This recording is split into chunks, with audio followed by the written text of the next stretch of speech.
3, 2, 1, and welcome back to Chasin the Racin. And welcome back to the Hold a Fart competition.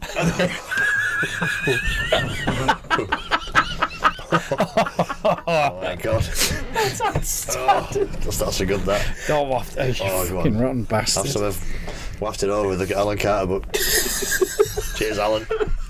Well, welcome back to the podcast. I think that is probably the best introduction we've had at the show by far, by none. Or not that side of things. It's got to me. That is whoa. Oh, it's not so good, is it? I've no interest. I've got my Crocs on. Good lad. Crocs and socks. But the what do you call it ones? The thermal ones. And it's June, isn't it? I've got thermal Crocs on. What's crack? It's freezing, isn't it? I was about to say, because last time we did the TT review with you, we were sitting out there and it was absolutely, we were sun dodging. We were trying to park Chrissy's studio. I don't understand it. We were trying to crack a door, weren't we? Yeah, it was stinking It's out. absolutely horrible. Well, TT fortnight's been cold. It's been cold. It's been really wind cold. has been brutal. Cut you in half, didn't it? And weirdly enough, every time I did three races I got on, it was beautiful. The wind just went, yeah. like a superbike race, a senior race, and one stocker race. No wind, good light, dry roads. Weird. Everything in between just been pants. But anyway, it's been like the Somme. Like World War I Somme, where we were parked. You know, where the moorhomes would be. It's been an absolute shit tip. It's like being at schoolboy motocross meeting 30 years ago. Head to toe shite up for 2 weeks, but anyway, the riding's been good. The ride's been good on that. But I'll tell you what, let's paint the scene. Let's talk about last year. You know, last year it wasn't the John McGuinness that we knew. This year, you have come out absolute swinging, and it's you know what, John McGuinness is back, ladies and gentlemen. Do you feel like that? Yeah, I mean, I've had a great last few months. It has to be said, but yeah, just that's putting it lightly. Yeah, you're right. It's not been. I'm not right at the sharp end, but fully sharp end. 135s, 34s, whatever. But you know, my ideals are 133, 132. 5 at the TT, best overall accumulative time of 6 laps. So we're going forward, even though we're going older, we're still going forward. So going to 132s on the stocker. Personal best lap times at Northwest, podium at Northwest, personal best lap times at Oulton Park, Donington. So yeah, just ticking boxes everywhere.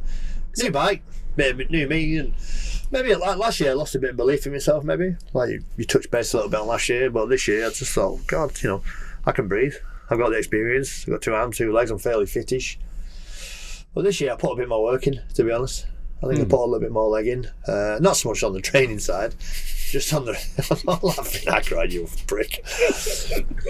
On the right. Diet's changed. No, hey, you take piss all you want, but you know, like, yeah, I love a pot noodle, I love this, I love nothing that's any health whatsoever, and I don't drink any water or anything like that. But I went to Portugal twice. I did the launch of the 2024 stocker and 5-blade and 600. I went to Estoril to ride, went to Andalusia to ride, so did it off my own back with Andre Compton. So me and Andre went, Andre organised it because I couldn't organise a piss up at a brewery. So he just sorted it all out for me and off we went to ride. So hundreds of laps at Portugal, loads of laps at Andalusia. So been under the radar, sticking the work in. So and it all goes, it's all for the road racing for me. The priority is Northwest and TT, and I just focused on that. And go on. But the mad thing, sorry for interrupting, but like I must talk about how it's not just the work element. I'm going to be brutally honest with you. The last 2 years prior to this was not you. You were off the pace. Yeah. Like, I mean, like... Struggled a bit, yeah. 22 I struggled. 22 I struggled a little bit with all this 30th anniversary of the 5-blade, turning 50, 100 starts, MBE, new teeth, got a tattoo, blah, blah, blah. There's loads of interferences in my head, you know, nothing. I wasn't really concentrating on the riding and gold bike, this going on, that going on. 20, where are we? 23. Didn't think, I thought it was better, a little bit better. I think you were a lot better because, do you know, 23 were better. we were sat listening at home this year to the senior, and Zoe just said to me, do you know, last year you got a bit of stick about why would you be coming back, why continue, and she's on all these fucking Facebook groups, and she said, there's just a few groups where people were, oh, why is John carrying on? He needs to stop and all the rest of it. But this year, there was none of that. And I think that's because of last year and obviously then what you've been doing this year. Yeah, but it does motivate me a little bit. I do read these comments. I've had a little bit of stick recently on the old Instagram and Twitter. A couple of guys have been at me a little bit about my weight and laughing at me because I finished 6th and you'll never win another race ever again and all that lot. I got a bit too invested in it. We had a little bit of a chat about it today. And in the end, I blocked him now. But they did motivate me a little bit. I thought, oh, you bastards, Like, as long as I'm justifying the ride at number 1 on the Honda, then I'm happy. If I'm not, and they're kicking me off that step, then I'll be the first one to move out of the way. So, I don't know. I went back number 1 this year as well, and I thought I've got to roll my sleeves up here a little bit. I've got to make sure that I'm doing a decent job, and I'd like to think I did. And I really enjoyed being on the bike. 2024 bike was better. What are the for the people that don't know, you immediately said it was the bike, but that's a small part of it. But what is the significant difference between your bike from last year to this year? I think it was easier to ride. I think it was slightly more stable. I like them split throttles. I love the road bike straight away. When I went to Portugal, I spent 9 days on it. I did 1,200 miles with all the journalists. You couldn't get me off it. One of the reasons why they couldn't get me off it because I wanted to train and ride and ride and ride. And the other side, I actually really enjoyed it. I loved riding it. So I knew it turned into a decent race bike. Yeah. TT bike. All the time I'm thinking TT all the time. I'm thinking, alright, that'd be nice to ride this. After 4 laps, it's not going to be tiring. It's not as aggressive. It's got more mid-range. It's a bit more punch. It just feeds power in a bit easier. So it's not as peaky as the last one. So all the time I'm thinking it's going to be a better bike, this. And it was. I wouldn't say it's much faster, but it just delivers it a bit easier. There's loads of little details in there. They look the same with a bit of a wing on, but the cam timing's different, the duration's different, the crank's lighter, the frame's slightly different, the front. There's so many little intricate details, and it's just made it a little bit of a better bike. I think it could be better.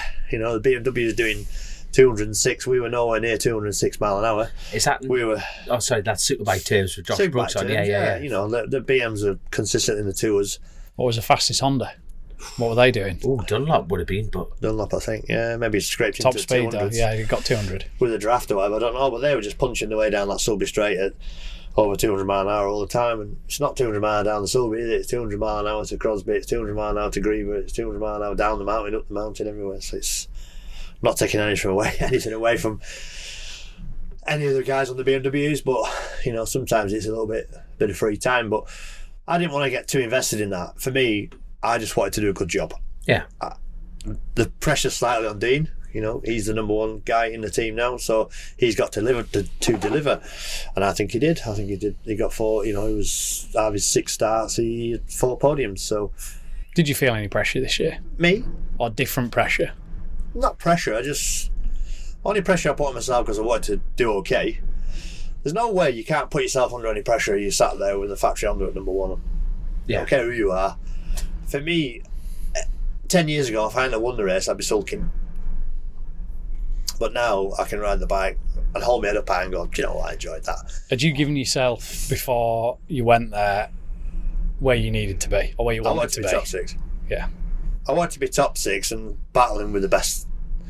Again, this is probably a shitty thing to say, best of the rest.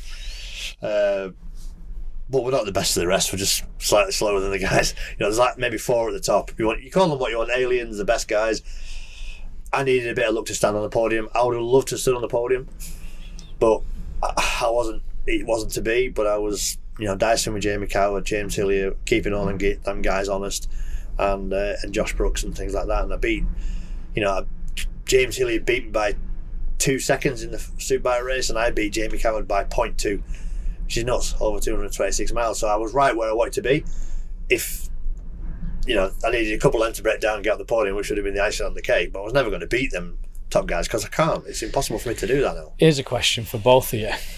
So obviously throughout the year, the TT organisers go through, they're constantly maintaining, making sure the track's in the best condition that it can be within reason. Obviously, they can't fully resurface from Ginger Hall through to Ramsey, but they're constantly every year.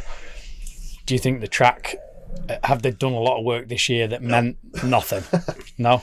Resurfaced down out of Ginger Hall into Carramore, which was delightful. I mean, that left was lovely, good camera, and you could go around it so fast. There's probably 1 second in that, but I thought you would lose more on the rest of the track because Mayhill's got rougher. Yep.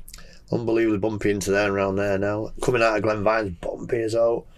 There's loads of bits that are worse than they were last year. So the track's one of the biggest negatives was coming up Sarah's Cottage, coming through the Glen Helen section. It's like where the new tarmac met the new met the old there, and the water. Now, was it holding the water? Or was it coming out the ground? Well, it was on the crown, wasn't it? So it was running up and running onto that new surface, wasn't it? So there was there'd be a couple of seconds in that, wasn't there? Surely you couldn't commit at all, could you, around there? And when you think, well, as you know, Joe, when you come up Sarah's Cronk, up Lamfell and then up Cronk your body, and it's just.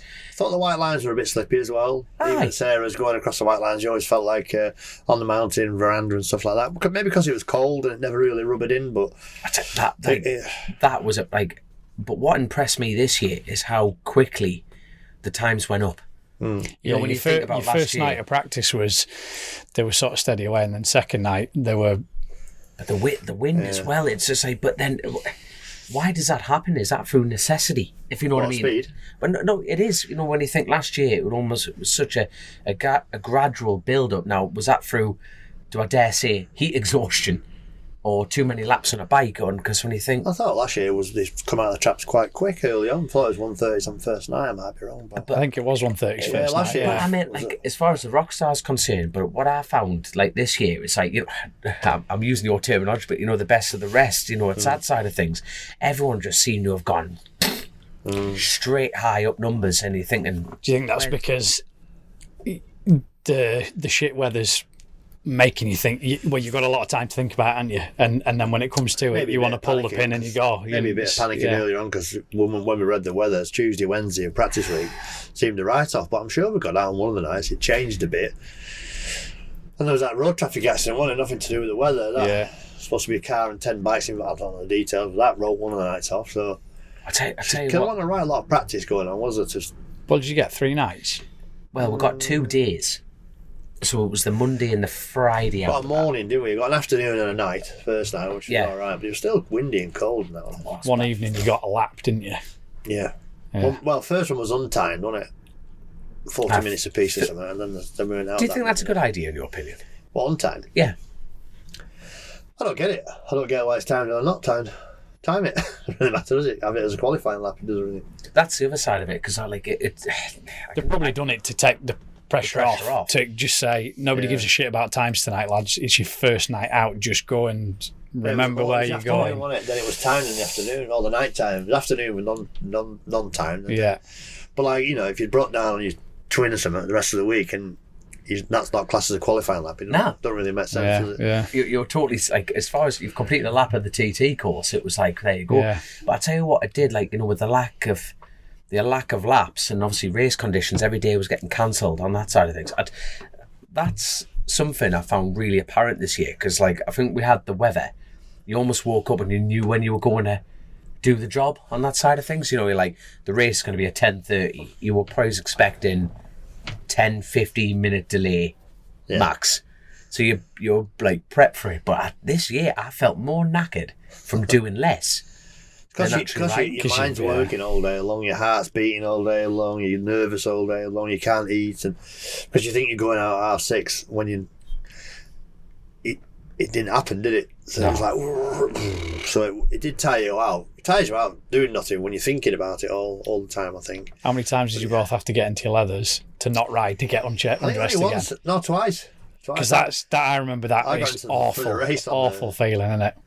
Because your head goes into a certain mind space, doesn't it? And we had the helmet on. We had the helmets on, ready to go one night practice. Then through a shower. I was like, fuck. So it's back off again. But you wait all day, and it was weird. It was like it pounded it down till about 1 o'clock in the afternoon. And I said to Gary, "Is it happening?" Well, yeah, it's happening. That was weird. That was so weird. He must be joking. He just didn't. And then travelling Marshall said it's dry. I was like, I can't be. All the years I've done it, I thought, but apparently it was. But then it threw a shower as we had the helmets on, just going to the line. So it was a. Did you go out in that? You did, because so you and Rutter went out and you set off behind me, and I had to pull in at Ramsey, and it was just that. Yeah. That was the only warm up lap we got at the whole practice? Well, yeah. The whole race week. Yeah. And it was just like.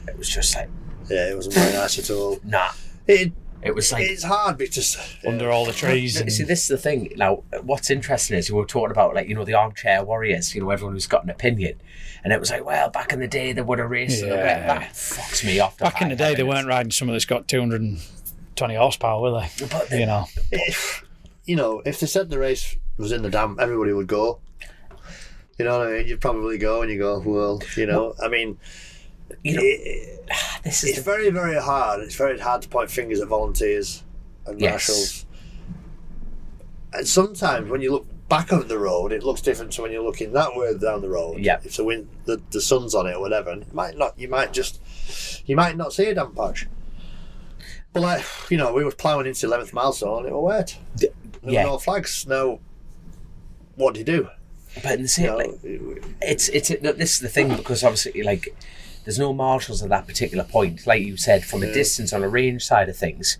And also, when you, the particular corner you're talking about, when you think about the conifers, how dark that is. I didn't know it was wet till I was on it. Yeah. You know what I mean? But then if I was number one on the road, I'm the test pilot, nobody's gonna pass me for a lap. I've got a lap of Did you have a little kiss to yourself? Well, that super stock race, that oil at the sidecar dropped load of oil through Rencullen. I was shitting my pants going to Rencullen. Oh no! Not really just Rencullen, mind. Kurt Michael all the way through. Yeah, it was after Kurt Michael, as you come out of the village and down over the first jump, on the right, over the second jump, downhill. So through Bishop's Court. But you don't know, do you? And you look, somebody put a picture on Twitter, and it looked like there'd been 80 gallon of oil on the track. So. I was number one going into it. I don't know. Do you deal with that? Do you deal with that any better now that you're a bit older? No. You might have all the talent in the world, but if it's a slippery surface and you plough into it, you're going on your hole, aren't you? Yeah, but I mean, you as John McGuinness, number one, as you've got older, do you have a different approach to it than you would 10 years ago? Like no, you're the same. Yeah, I've always treated stuff like that as really, really cautious through it. I've been at times been able to tread carefully through that and be fast enough to get, but I don't know, you look at sectors, some people were through there at record pace, and I understand that, they wanted to win it, and the funny thing about the TT as well, though, is you say I'm the first man through. To be fair, the next man behind, he's got no fuck. It's the same for him, innit? Yeah, but if you... I know there might be a flag out after that, or... If I fold the front... Yeah. If I'm down Rencullen and I fold the front, don't go down at a massive moment. You go, oh, maybe it is a lack of adhesion flag. We'll put one out. Yeah. Or more. Or stationary yellow. I don't know. Yeah. I mean, it should have been maybe stationary yellow through. I don't know. I don't know what the answer is, but... No, but in the same breath, though, right, if you were number 10, Hickman... Yeah. And you've gone through there with no flags, you've probably, you almost said to yourself, 9 other blokes have gone through here and not had a problem. Well, that psychological element. It was flagged. Oh, no, we're not saying it wasn't flagged, but I mean... lack of adhesion, but... Not waved yellows or... You don't know. No. You know how good you are, how skillful you are, you don't know what it's like. Then it's up to you, it's like going, isn't it? And there's always a risk of human failure to have missed something there. There's another patch of oil. Yeah, we all want it beautiful. We all want a racing line. The Superbike race was stunning. It was like a bloody an arcade game again. It was all black lines all the way through it. It was lovely because the end of practice went all right, and it was all rubbing in lovely for the Superbike race. But then we lost it all. It never come back. The track never really come back. I know there was fast laps and records here, there, and everywhere, but it still never come back to perfect conditions because the senior was green. Because the 600s was only a 2-lap race. The twins are only a 2-lap race. The twins aren't really putting rubber into the ground. It became 1 lap, so 1 lap. So the track was crap for the senior. To be fair, it'd been better. It's been better than that, way better. It wasn't in good shape. What out of the TTs you've done, where would you scale that? Out of the All right. No, not performance-wise. I mean, like, you know, track conditions-wise. Just to I mean, when put you're it in younger, perspective, you know what I mean? There's that many gone by, isn't it, over the years? You just nothing's jumping out at me because you know there's been a lot of years we've been lucky with weather and we've got away. 19 was horrendous. We never even got on the bike. Jesus, We never turned the wheel till Thursday practice. Then there were loads of 2-lap races. In 19, I never even did a pit stop.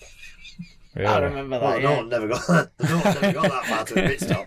But on the 600s and stockers I was on, The 2-lap I didn't races. do stockers. But there were 2-lap 600 races, so I didn't even get to a pit stop. So 19 was a shocker, But the mad thing is, though, I feel like the weather wasn't that bad. Now, hold the line. Now, When? This year? this year, no, it was bad at the wrong times. yeah. If you get my meaning, you know what I mean? It was like it'd be like suppose dry, after- and then it'd be like, and you're like, where the? And then Yeah. it would come in dry, but there was no heat in the air to dry it off, and you're like, this makes Was it no cold? sense. It was cold over there as well. It was for Cold, yeah. We're sitting in a van. You know what I mean? This time last year, we're like trying to hide from the it's sun, Baltic and out there, right? it's mad Never fresh. dried up. You know, nothing really dried. The banking's never really dried. There was, water running onto the track, but I've had this conversation with somebody else. Weirdly, when you're actually on the motorcycle, it was okay. Yeah, When you're in the paddock, it was horrendous. yeah. You think, when that senior come along, it was windy for the races, the smaller class races, and when as soon as I put my lid on for that senior, it just went, not a breath of wind, and warmed up. It was like, what? It was like the sun was like God was like just opened the clouds up just for the senior race. He just put his paper down there, John. That's my boy. There you are. He did though. knock that down. He's a bit picky, our John. Oh, yeah, do you know All that going why? to church is paid off, John? It pisses me off a little bit. Man of the Lord. Well, if I'm a 30-year-old, I know I'd have another 15 years or whatever playing at it. So if I have a bad year, you have a bad year, you go back next year. But for me, I'm not going to have many more years left at the TT. So the last ones that I have, I want them to be right. That's what upsets me. Like, fucking come on. You want to end on a good one, don't you? You want to enjoy the last. Retiring like that. I might have one, I might have two. I don't know, but I want them to be right. I don't want them to be. I hate going around the ring in the wind, going, "Oh fuck, I'm not enjoying this," because a lot of the times when you're on the bike in practice, you weren't really thinking about your lines and in places on the track. You were thinking about surviving. Really? Yeah, for me, my take on it, I might be wrong. Like, Dunlop rolls his sleeves up and he'll just punch you to death and don't give a fuck whether it's whatever, which is fine. But for me, I was always, you know what I mean? You millions of little adjustments that you shouldn't have to do. When it's nice, you go, but there it was all. I know they're the challenging things for the TT, which make it 10 times more interesting for some people. As a rider, for me, I'm like, I don't really want to. No, but like Lee Johnson says, he says you're fighting an invisible force, with the wind, especially like someone's leg size as well. But you're right on that side of things. It just takes one little element of enjoyment out of it, and I want to enjoy and embrace every minute I've got left at TT. I ride in mint bikes, everything's mint. I don't want to be fighting wind. I just want to be going around and enjoying it. But just on the Lee Johnson note, Lee was obviously unable to ride this year. Did a parade lap, didn't he? But he did the Manx Radio TT commentating. Good job. Mega. Yeah, good job. Absolutely mega. Yeah, so I don't know whether Lee listens, but I'm Patrick fans. Yeah, he did. And yeah, they do a good job. They all do a good job. Yeah. But like that, they've been in the seat, haven't they? Yeah. They're in that moment now. They know where they are on track. They know what they're going through. They know the bumpy section, and you can just they have that feeling that you can't give to. You can't explain to it. No, you can't explain it. You can't educate them for it as well. No. You think you know, but you don't. Yeah. So. Here's a question: if we put this John McGuinness back a year, what do you think he could have done? I've got an answer, but. It's interesting you were saying about I just want to, the bike's mega, you're feeling mega, blah, blah, blah, blah, blah, blah. The ideals are 33s. Me and him had a sly little bet on the side, yeah. Yeah, you lost me a tenner. Sorry, mate. I'll give you. Do ideals count? Yeah, theoretically, hey, we're TT riders. We always round it up. Yeah, go on. Yeah, to be fair there. He's eating about 30 quid of the food at my house today. So, Yeah, But seriously burnt that in though. diesel as well. Seriously though. I don't think it would be much difference. I beg to differ. But think that we've also been working on the tyre side as well. On the Metzler side, we've made a slightly better tyre. now, me. what is your best lap? TT 32. 132.7, yeah. 17 minutes 01, I think. Right, 2 seconds off that I did this year. 2 seconds off that. 2 Now, seconds. yeah. John McGuinness, you cut him in half. There's only a handful of colours, isn't there? Dunlop, K-Tech, and Honda. Now hold on, a little blue elephant's just turned up here, and you've nearly done that. Yeah, Maxon shock. And a Maxon. You did shot. run that Maxon, yes, yeah. Maxon, Shock, yeah. yeah. So you know We're what I messing mean? with that Alton. I just you know when you put this concoction together. Yeah. You know what I mean? Can't stand still in racing. You've always got to try, haven't you? I've been a creature of habit for years, and I still am. It was the first time I wore a chest protector this week, and I had to get forced to put one in because I just don't like change. But Stefan from Metzler, it's been frustrating because they've had their arse handed to them for a lot of years, really. Now Toddy's won 2. He won Superstar races, which is one of the hardest ones, and he won Senior, which is the Blue Ribbon race. So I'd like to think I was part of that happening, really. Yeah. Now, they've got the passion. I think they've got a bit of passion back for results, which I think they should have. Yes. Yeah. In racing, it pisses me off when people are just sat back. It's not a money thing, is it? For me, it's a winning thing. yeah, it was. It still is. Pride. Yeah. I'm like, fuck me, we can make this better. And they have.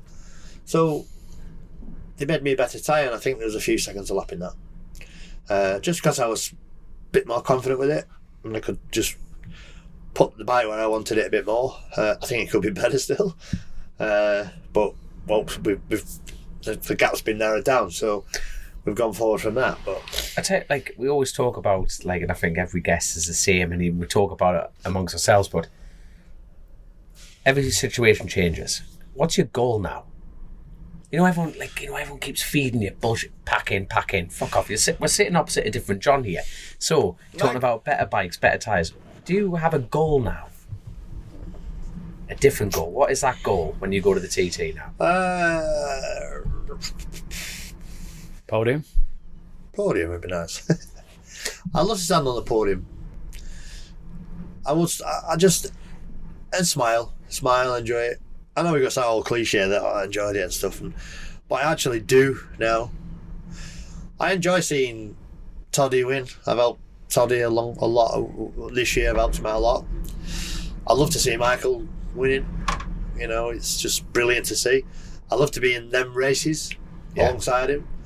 With him matching Joey, then going ahead of Joey. I love the way he went about it, doing his business. He got emotional when he matched 26. Imagine the topic of conversation for him. It'd be that all the time, wouldn't it? I'm going to match Joey. Be pulling his hair out, wouldn't it? Now, you've had those conversations. Yeah, it's frustrating. You don't want to hear it at times. There'll be lots of conversations Michael doesn't want to hear. Yeah. Imagine it all the time. Dad, brother, uncle, this. Kid must get tortured, but I've been in these races. I've been part of their history, which I enjoy. They're about goals and stuff. Goals just keep my factory ride, enjoy my riding, and perform and do all right. And the till rings as well. So I like the till ringing now and again. I'm not doing it for note. No, wait, that's it. But I love that connection with my sponsor as well. The thing is, I've got a new sponsor. I've got a new sponsor. The Crown Prince of Bahrain sponsors me. Say that. The Crown Prince of Bahrain sponsors me. The Prince of Bahrain. Yeah. Okay. Side note. The little story. crest on the top of your helmet. Yeah. That's the Royal Crest of Bahrain on top of my helmet. Right. Side story on Chasin the Racin. How the fuck did that come about? Well, once upon a time. No, because Because I'm John McGuinness. No, because not so much that. That's amazing. Because we're nice people. He's laughing. For people on audio alone, he's smiling like, no, come on, take Howie. piss all you want. No. Like, 2022 comes to the TT, to the Crown Prince of Bahrain, under the radar with Agostini. He come with Stefano Domenicali, who runs Formula 1. He was at TT in 2022. And I got the heads up off Mark Webber. Mark Webber's a good mate of mine. Please, I can just imagine the text. Don't fuck this up, John. I could show you LOL. I could show you come up with some emojis and shit. But he said, just look after him. But like, I didn't, not for anything else, I just look after him. So Ewan looked after him, took him around the paddock. Then I saw him at Formula 1 at Silverstone. I watched the race in his hospitality suite because he owns McLaren. So, and then he invited us to the Bahrain Formula 1 race. So me and the missus and all the kids went to Bahrain. So, class. And what he gave us, you can't buy.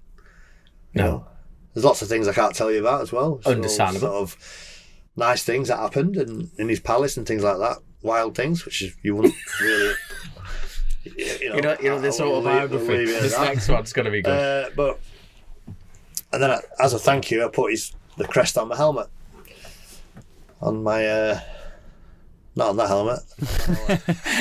However can I do, Your Majesty? Yeah. So I just... And as things evolved, and if you look behind it says it's like a tourism thing for Bahrain, like Visit Bahrain, so it took me a few quid. That's class. So, and he came to the TT this year again. He flew over for the day. He said the weather's shite, I'm going home. He watched the Superstar race. Sorry, Super Twin race. He watched the kiddies bike race, and then Superstar race. Superstar race was that one where you got shafted, I think. That one where you had one hand on the podium. The kiddies race. Superstar race. It was cancelled. Just blends it in, doesn't it? The best thing is, I'm a nice guy. Yeah, but I actually enjoy all that side of the bit of business. I don't want to call it business. It's fun to me. I love opening little doors, meeting people, and other people just won't have any time for anybody. I love people. I like people, and meeting new people. And you wouldn't know him from Adam. He's walked past you. Yeah, and he's one of He's not going to start. He's royal. He's royalty. Yeah. And he's wandering around in the paddock at the TT, loving it. He's got his TT Plus on his phone. He's watching every sector. He's watching everything. He's absolutely dialed into the dot, to the tent.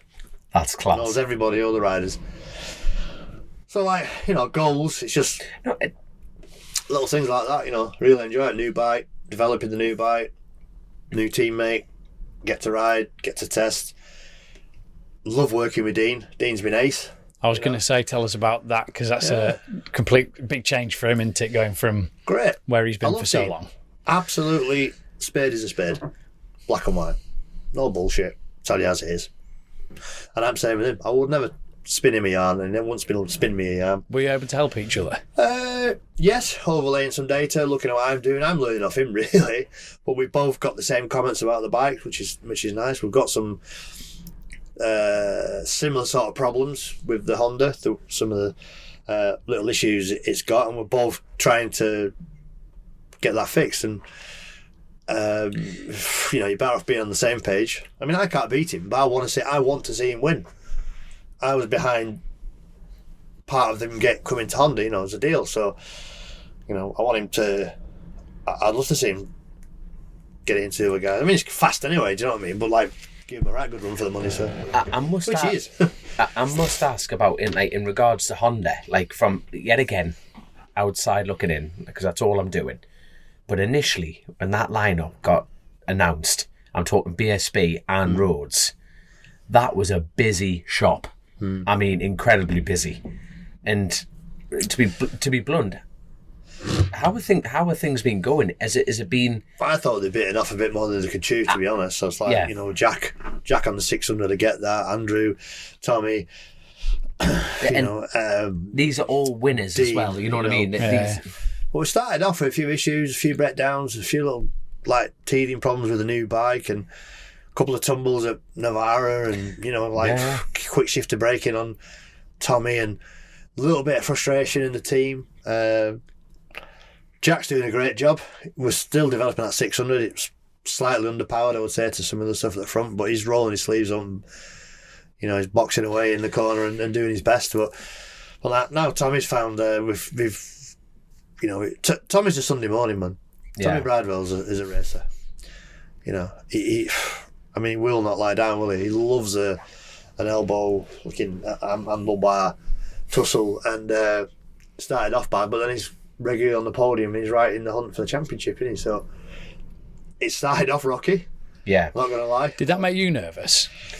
When a few of the, I'm trying to be diplomatic. There was no, Chase the Racing. Don't worry about that. So just deliver it. There was a few issues on there that I think had a lot of people talking, saying the new Honda. Were you nervous? Were you thinking, fucking hell? I was a little bit nervous. Yeah, I was a little bit nervous. I was only nervous if they went wrong. As the bike was, when the bike's going, which it has been now, it's good. Northwest was good. I had a clutch problem in that last Superbike race, but it was hard on the Superstock bikes. We only had Superstock bikes there, and of course I did. We had no Superbikes, and Dean just kept his gob shut and rode as hard as he could and did a brilliant professional job. Because Dean broke the Superstock record, but it doesn't count because he did it in the Superbike race. Right. Right. Yeah. You know what I mean? Yeah, so it's because obviously, Davey Todd just absolutely howled away on that BM, on that side of things. But you could hear the difference between the bikes. As far as Dean actually turned the splits off, and Davey swings off the things. You could actually hear it in the bikes. Doesn't he? Davey's relying on a lot of that. But it works. Well, he's just found a package on it that's right. He's in a happy place, and we said this. David's found that. Yeah, he always was. He's an annoying little bastard because he's got talent coming out of his turds. He's just the way he is. He's just different gravy, I'm afraid, whether they like it or not. He's just, you're not going to jump on his bike and do what he does at the minute. He's just got a feeling for a motorbike that's gifted. It's simple as that. Like Michael Dunlop, he's naturally gifted, super naturally talented. Who's the most successful non-talented person you know? Most successful non-talented?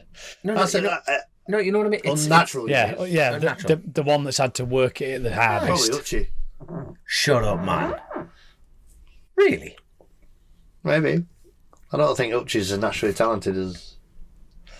That's interesting. Or maybe Guy Martin. Well, I don't think Guy was just a fucking nutter, wasn't he? Well, Guy even said that, didn't he? He said, I'm not naturally... I've had to work hard at doing it. I'm not naturally talented. What, I don't know. I could get on the bike in my heyday or whatever and have a few little issues and work around them and stuff, where Hutchie needs everything to be right. Hutchie's won 8 TTs with 2 legs and 8 TTs with 1.5 legs.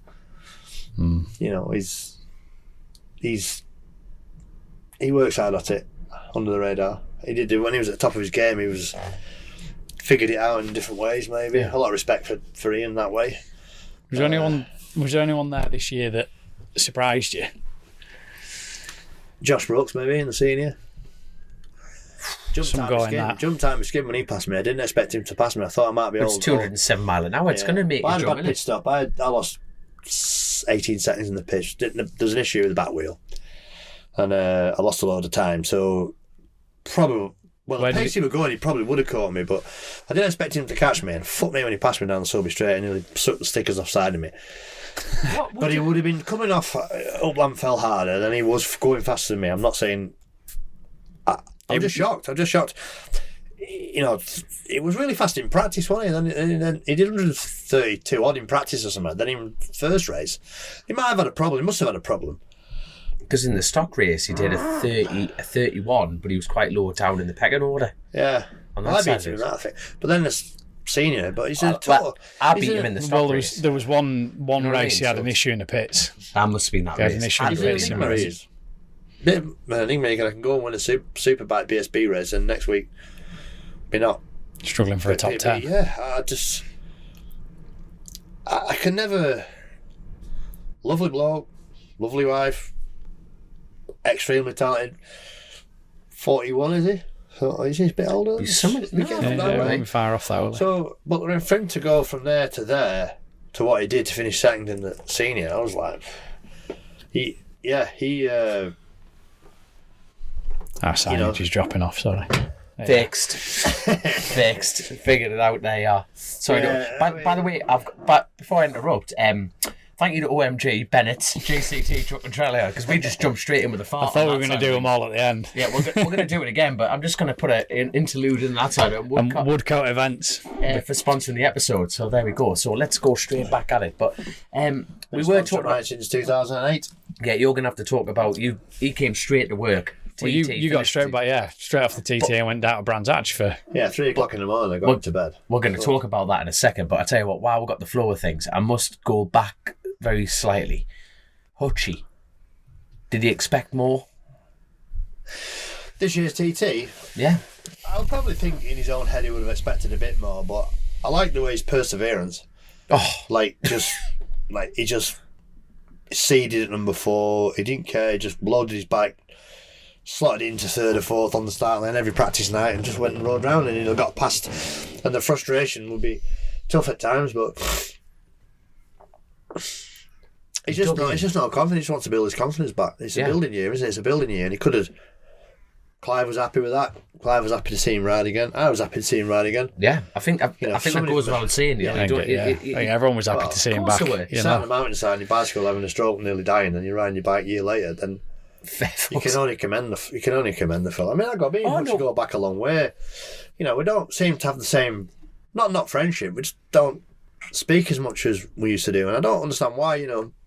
Just don't have that same connection. We were like pretty inseparable for a bit, and he's gone his own way a little bit, and just sometimes quite hard to watch because he's a lot better than that. But what I think that's how I felt about it. When you think this lad has won umpteen TTs, you know what I mean, he always comes back and fighting that, and there's almost something.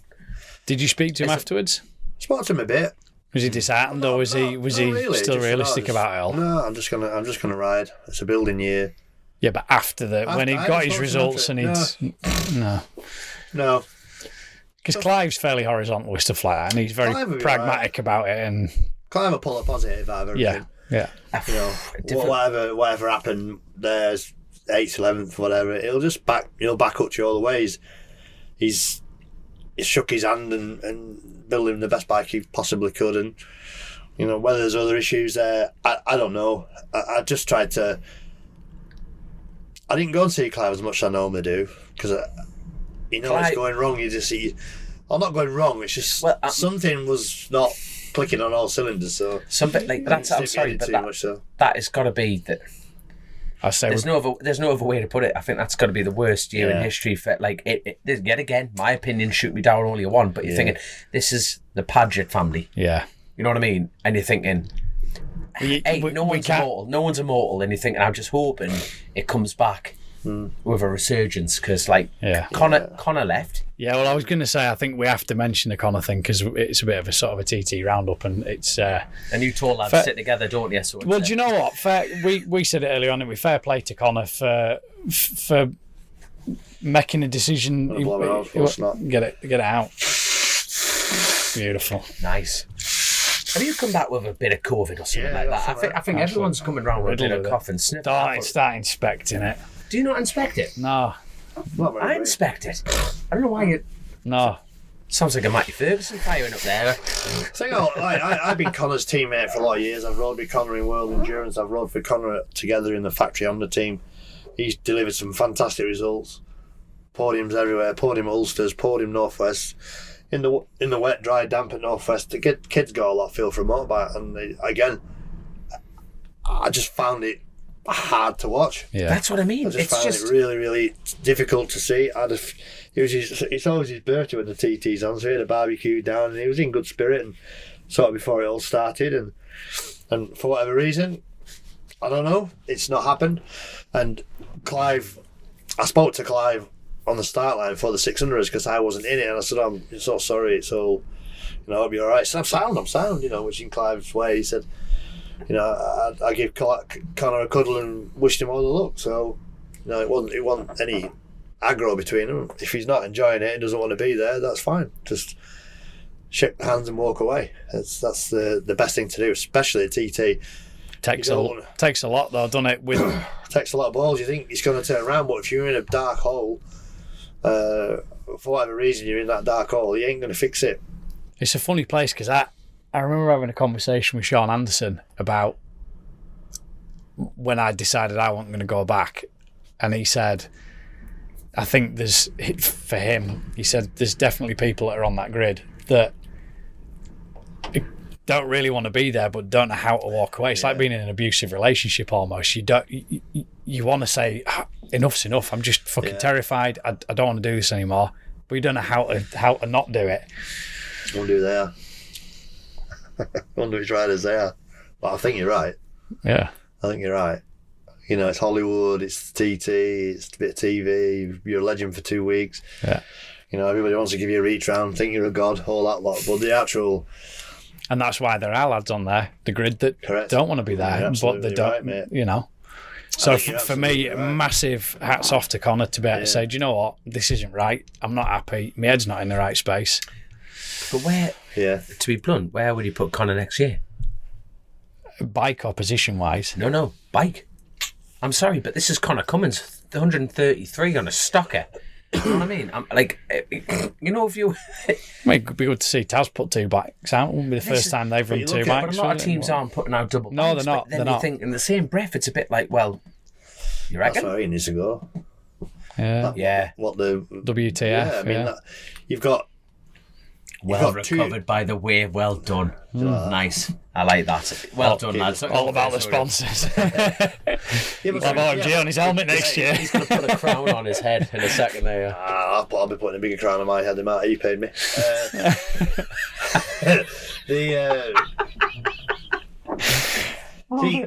Something like, it's a tight, small little team with the right people around. It's 2 stockers, which James is exactly in that place where he wants to be. He's happy to go on the pace he's going at. The team boss is happy him going at that pace, doesn't want him to stick his neck out. Did Hillier get into the 33s this year? No, 32s. I don't think so. I don't think he did, no. But like you a couple of great battles with him. When I came into I saw him at the end of the scene and he's like, whoa, another one down, and little conversation we had between, no media, nobody else heard it. And we always have that conversation after the scene if he's there, and I was like, relief and all that, so it's really, he's in a sweet spot because he's in a sweet little team. No pressure from the teams, no pressure from friends, family, or like that, all the mechanics. And they've got 2 bikes, probably 6 sets of wheels, 6 sets of new discs. You don't need 20 million discs and 5,000 engines and 80 million quid. You just need a gazebo and the right people around it. James is always very open about how fucking terrifying and the stress and all the rest. He's really, really open about it, isn't he? He's probably the most open rider. Well, I remember he's there's one of the interviews that they had with him after he got on the podium, and he just said it's just not normal. We shouldn't be doing 15, it. I think. Yeah, we was on it. So how the hell we can do that legally? I don't know. Yeah, how the hell we can do like you're allowed to do that is just beyond. But I love his outlook on it. He's happy to finish where he's finishing. And that's exactly where I am at my stage in my life. I'm happy to finish where I'm finishing. If I was 18 doing 127s, I'd go, do you know what? I'm wasting my time here. I'm not really enjoying it. And, stick James Hyde on it or something or whatever. I don't know, whoever the next young kid is. But, James is mint. So, and the team completely understand where it is. They all go, they have crack, they go for dinner. Alan's loving it. You can't take that away from him, can you? It's a road race. It's the biggest road race in the world, isn't it? Well, last thing he wants to feel a load of pressure. Puts him in the same bracket that Davey's in with how he is with these guys, isn't it? Yeah. Just Davey wants to win. He's 29, is he? 29, yeah. 29. He wants to win. Love it. I want to win at that age. I won my first TT when I was. Did you 7? Did you expect Davey to win? I expect him to be in a battle for the win. Yeah, I didn't. No, I didn't. That. The senior win was a shock, but this is now yet again. That wasn't a shock for me. Go on, I bought it in. No. Why do you? The Superstock race was for me. Because. Well, no. Interesting. I'm the opposite way round. Last lap, 3-lap race. Dunlop versus Metzler. Hickey versus Toddy. Yep. Toddy turning him over on Hickey's strongest bit over the mountain. Yep. I thought, Hickey might. Well, I wasn't in the race myself, but looking back, I thought, Hickey's going to do him over the mountain here. Both on BMWs. Both BMs, so fairly even match. You know, if I'd have had me tenner, I'd probably put a tenner on Hickey. Yeah. From a Ramsey hairpin to the finish line, going off past. Yeah. But David passed me on that lap. He passed me, then he passed Coward Jamie. So he got a bit of traffic. So it's like, I don't know. I'm in the senior. Peter made a mistake. And then Dunlop's clutch. But the mad thing is, the armchair, because Davey fought that hard for that stock win, it doesn't question his other wins from now on. If that makes sense. If you're getting a fight with us in the bloke, and then one bloke's arms are tied behind his back, he squared up, clean against Dunlop, Hickman, and all. And he won. Yeah, he won. He beat the outright lap record holder in the class. He brought the lap record in as well, and Hickey did it on the last lap. He did the 1:36 whatever. So your safe money will be on Hickey. Yeah. No disrespect to my mate Davey. No, but the fact. But for me, I'd have gone. Oof. He would have on that side of things, but when you come to the senior, it was just wow. Yeah, what? Wow. I broke down on the side of the road, but you just listen to this going, what the fuck? I tell you what, hold on, we're jumping some characters here. Dunlop leading at 20 seconds, Superbike race. I broke down and I'm watching. I've never done so much watching in my fucking life. And I'm sitting there in the hedgerow, listen to this. Fucking they're breaking on me. It's the fat pilot they're trying to hold on to. That's the problem. But it's like the Superbike race. I was gutted for him there because 20-second lead. Yeah, come on. And that situation never came back for him in the super stock or the in the senior. Where he could have that sort of lead on the big bike. Easy saying it now, like you say, hindsight's a great thing, but that was a major fuck up. Yeah. Mr. Arai. I don't even know who did it. It was one of the Arai technicians. Why rush it? Yeah. Why rush it with that big lead? Second pit stop, you're completely governed by the fuel. You're just being like that, wouldn't you? Yeah. Not. I mean, it's easy kicking and selling bollocks. I was told to go easy on the clutch in 2004 in the R1, and I came into the stop box with a fucking 40-second lead after 2 laps and went accelerated out the stop box to my fuel stop, filled it with fuel and give it big licks off the line again and burn the clutch out. After being told. After being told. I did a week R7 clutch in them R1s. Anyway, I'm going back again fucking 20 years, but... No, but it's a good example. We've made mistakes, and I'm saying should have not been in that position, but I mean, the pair of them were running like men possessed on them last 2 laps. They passed me. I had to get that. I was like, fuck. So actually, in the first race, Toddy passed me, and I did a couple of my best sectors following him from most of the lap, to be honest. But when them 2 passed me on that, right, not a chance. You know when fucking gone. You know when you physically see like Davey in front of you doing like a 35, and you just said you got with him. Yeah. Were you sitting there going, "Fuck, this is a 35"? People don't get that. We've all been there, don't you? And you hear, it doesn't feel like that. Have you dropped your ass again? No, it's my breath. I was burped. That's fucking... That's chicken coming back on revenge. It's just... Chicken garlic. Just proves that I'm talking shite to you all the way. I love it. What's that? Still Arioli.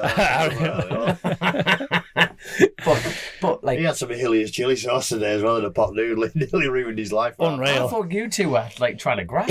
Him and you are going, I probably wouldn't have put that much in. After I put it all in, I stirred it in. I thought, well, it's a pot noodle, isn't it? It'll absorb and Change colour. concentrate. Fucking What was that drink you gave me? You know, in the paddock. Becky just popped her head up round the corner and went, "You all right?" I'm like, "Why? What's the matter?" And I had another go at That it. French poaching. I have no idea, but you just went, "Have a go at that." I'm like, "What's the matter with you?" And you just looked at me It with was some French. Mate, you just looked at me with like, "You all right, Dom?" I'm like, "What's the matter?" You've obviously got some sort of weird asbestos mush or something that doesn't affect you. We'll try it with some of this Hillier sauce in a bit if you want. I'm up for that. Try it. We Let's did have roll. a collaboration actually at the TT. If you want to buy some, we've got some left. Very nice. Some McGuinness honey sauce and some James Hillier death sauce. That's makes you Yeah, it's not that spicy. it makes you unhappy for a while. Fucking hell. I'm bleeding out my eyeballs. Savage. Absolutely love it. I tell, where the hell did I took us off track there. Where the hell were we? Where were we? Who knows? Nah, this What's one. going on? You chasing Yes. you chasing thank you Toddy. very much. Toddy, yeah, thank Yeah. you. Did Say, you Joe. know that Well, to be honest, I thought to myself, there was a couple of bits where I was like, just dragging out of my comfort zone a bit. And, did he look like he was out of his No. No. That's interesting. Strange. Toddy turns in early. Different style to Hickey and Dunlop. He turns in early. Yeah. I'm not saying that's right or wrong, but he does turn in early. Where like Hickey opens a lot of corners up a lot more than Davy. When you think on the Padgett Hondas last year, he was doing 32s. Did you ever see him on track at that 32 pace? No. A don't think 32 so. to a 35. Yeah. That's It's a big jump. fucking a big jump. massive. I was talking to him in the senior, and that standing start line was 35, I think. Or It was, yeah. And he said I was cruising. I've been in that feeling before. I've done 30s and 31s and 29s long time ago, and I felt like I've been cruising. And I mean that with the greatest respect. No. Yeah, You know, the goalposts are just moving as they go along. You know, I've gone they've gone and they're just taking to the next level. But there wasn't many pictures or video footage of Toddy in many mistakes, was he? No. I mean, many shapes. What? You know, you got to say that. He didn't have Josh Brooks mountain curbs and all sorts. Yeah, Like you say, yeah. Toddy was just... Yeah, it was pretty good. And I spent two, he was parked next to me and he was in a good place. I think the Ducati was a bit of a handful, looked a bit unstable at the front. Are you talking about in... But the first couple of nights, he was very open about that. Davey was. He I was still very... think it could have been better. It's really hard to rock up with a brand new bike. brand new bike, twins, everything's so different to find the spot, especially not as much practice which thought I should have got, and he did a good job, solid job on that. But yeah, 32 to 35 is a big jump, and if anybody can do it, it's just magical. It's just different gravy. It's just different gravy. You know, they're just they are. And even Dean did his personal best lap times. You went fast this year, 35. didn't you? Yeah. Yeah, I went slightly quicker, but that was on the... my ideals on the stock are a 32. You know what I mean? It's like, but we only had 4, 5, 6... It's only 7 laps on the stocker. How was the feeling when you got shafted onto the off the podium? Royally. Did you feel like... No, you know... no lube? No, and I'd say, no, mate, no, but you know what? It's one of those, like, you talk, like, in that second race, it was simpler. Like, I think morally you got it. I fucked up the first lap. You know what I mean? It's like went out in the morning, that super sport race, and I only got to Caramel, and she dropped the valve on her, and then like it just Didn't get in the flow of the day or whatever. No, you know what was that? But then I beat myself up thinking, they've all had 20, laps of getting on the pace. And I tell you what, I'm so Jamie Coward's had a mega TT, and when you look at his Facebook, and I think you look at a lot of people's Facebooks, riders wise, and they're all like, I've left the island with mixed emotions this year. Jamie was one of those. He had an injury that didn't allow him into the senior. Got tendonitis, didn't they? I don't know what it is, but that's what on the radio. What is tendonitis? I don't know. Should we Google it? Google it. Chris Kinley just said he's got Is that tendonitis. why he just pulled out on the mountain? Tendonitis Yeah. is an ear thing, isn't it? That's tinnitus. Tinnitus. Ah, near. So he Come just on, fuck off. He just pulled out. He pulled Yeah, out with on his the arm. mountain. Yeah, but it was going like it wasn't start slowing down. He just like he give up. Like on. Tendonitis is the swelling, inflammation of a tendon. So it just There we comes. He just comes because like it was the helicopter shot showed him. Pain, I think Michael stiffness, just and passed swelling him of and the then joint. He There just you are. put his hand up. But like, Shame, isn't it? but then like the other side of that is like he told. I hope I'm not. If I'm wrong now, I'm going to That sound a sounds right right, twat. But I'm because I think it was Chris Kinley that interviewed Dean, and Dean said, You're trying, "Oh, is he not? Is he not? Is he not joining that?" And he said, "No, it's tendonitis." And he went, "No, never heard that before." So No, but like, yeah, but even so, like when you think he took like Dean on that Super Sport, like you say, slightly underpowered. You know when you compare it against everything else in British at the time. Like Jamie dug in for that second lap. I parked up and watched it, and he did not.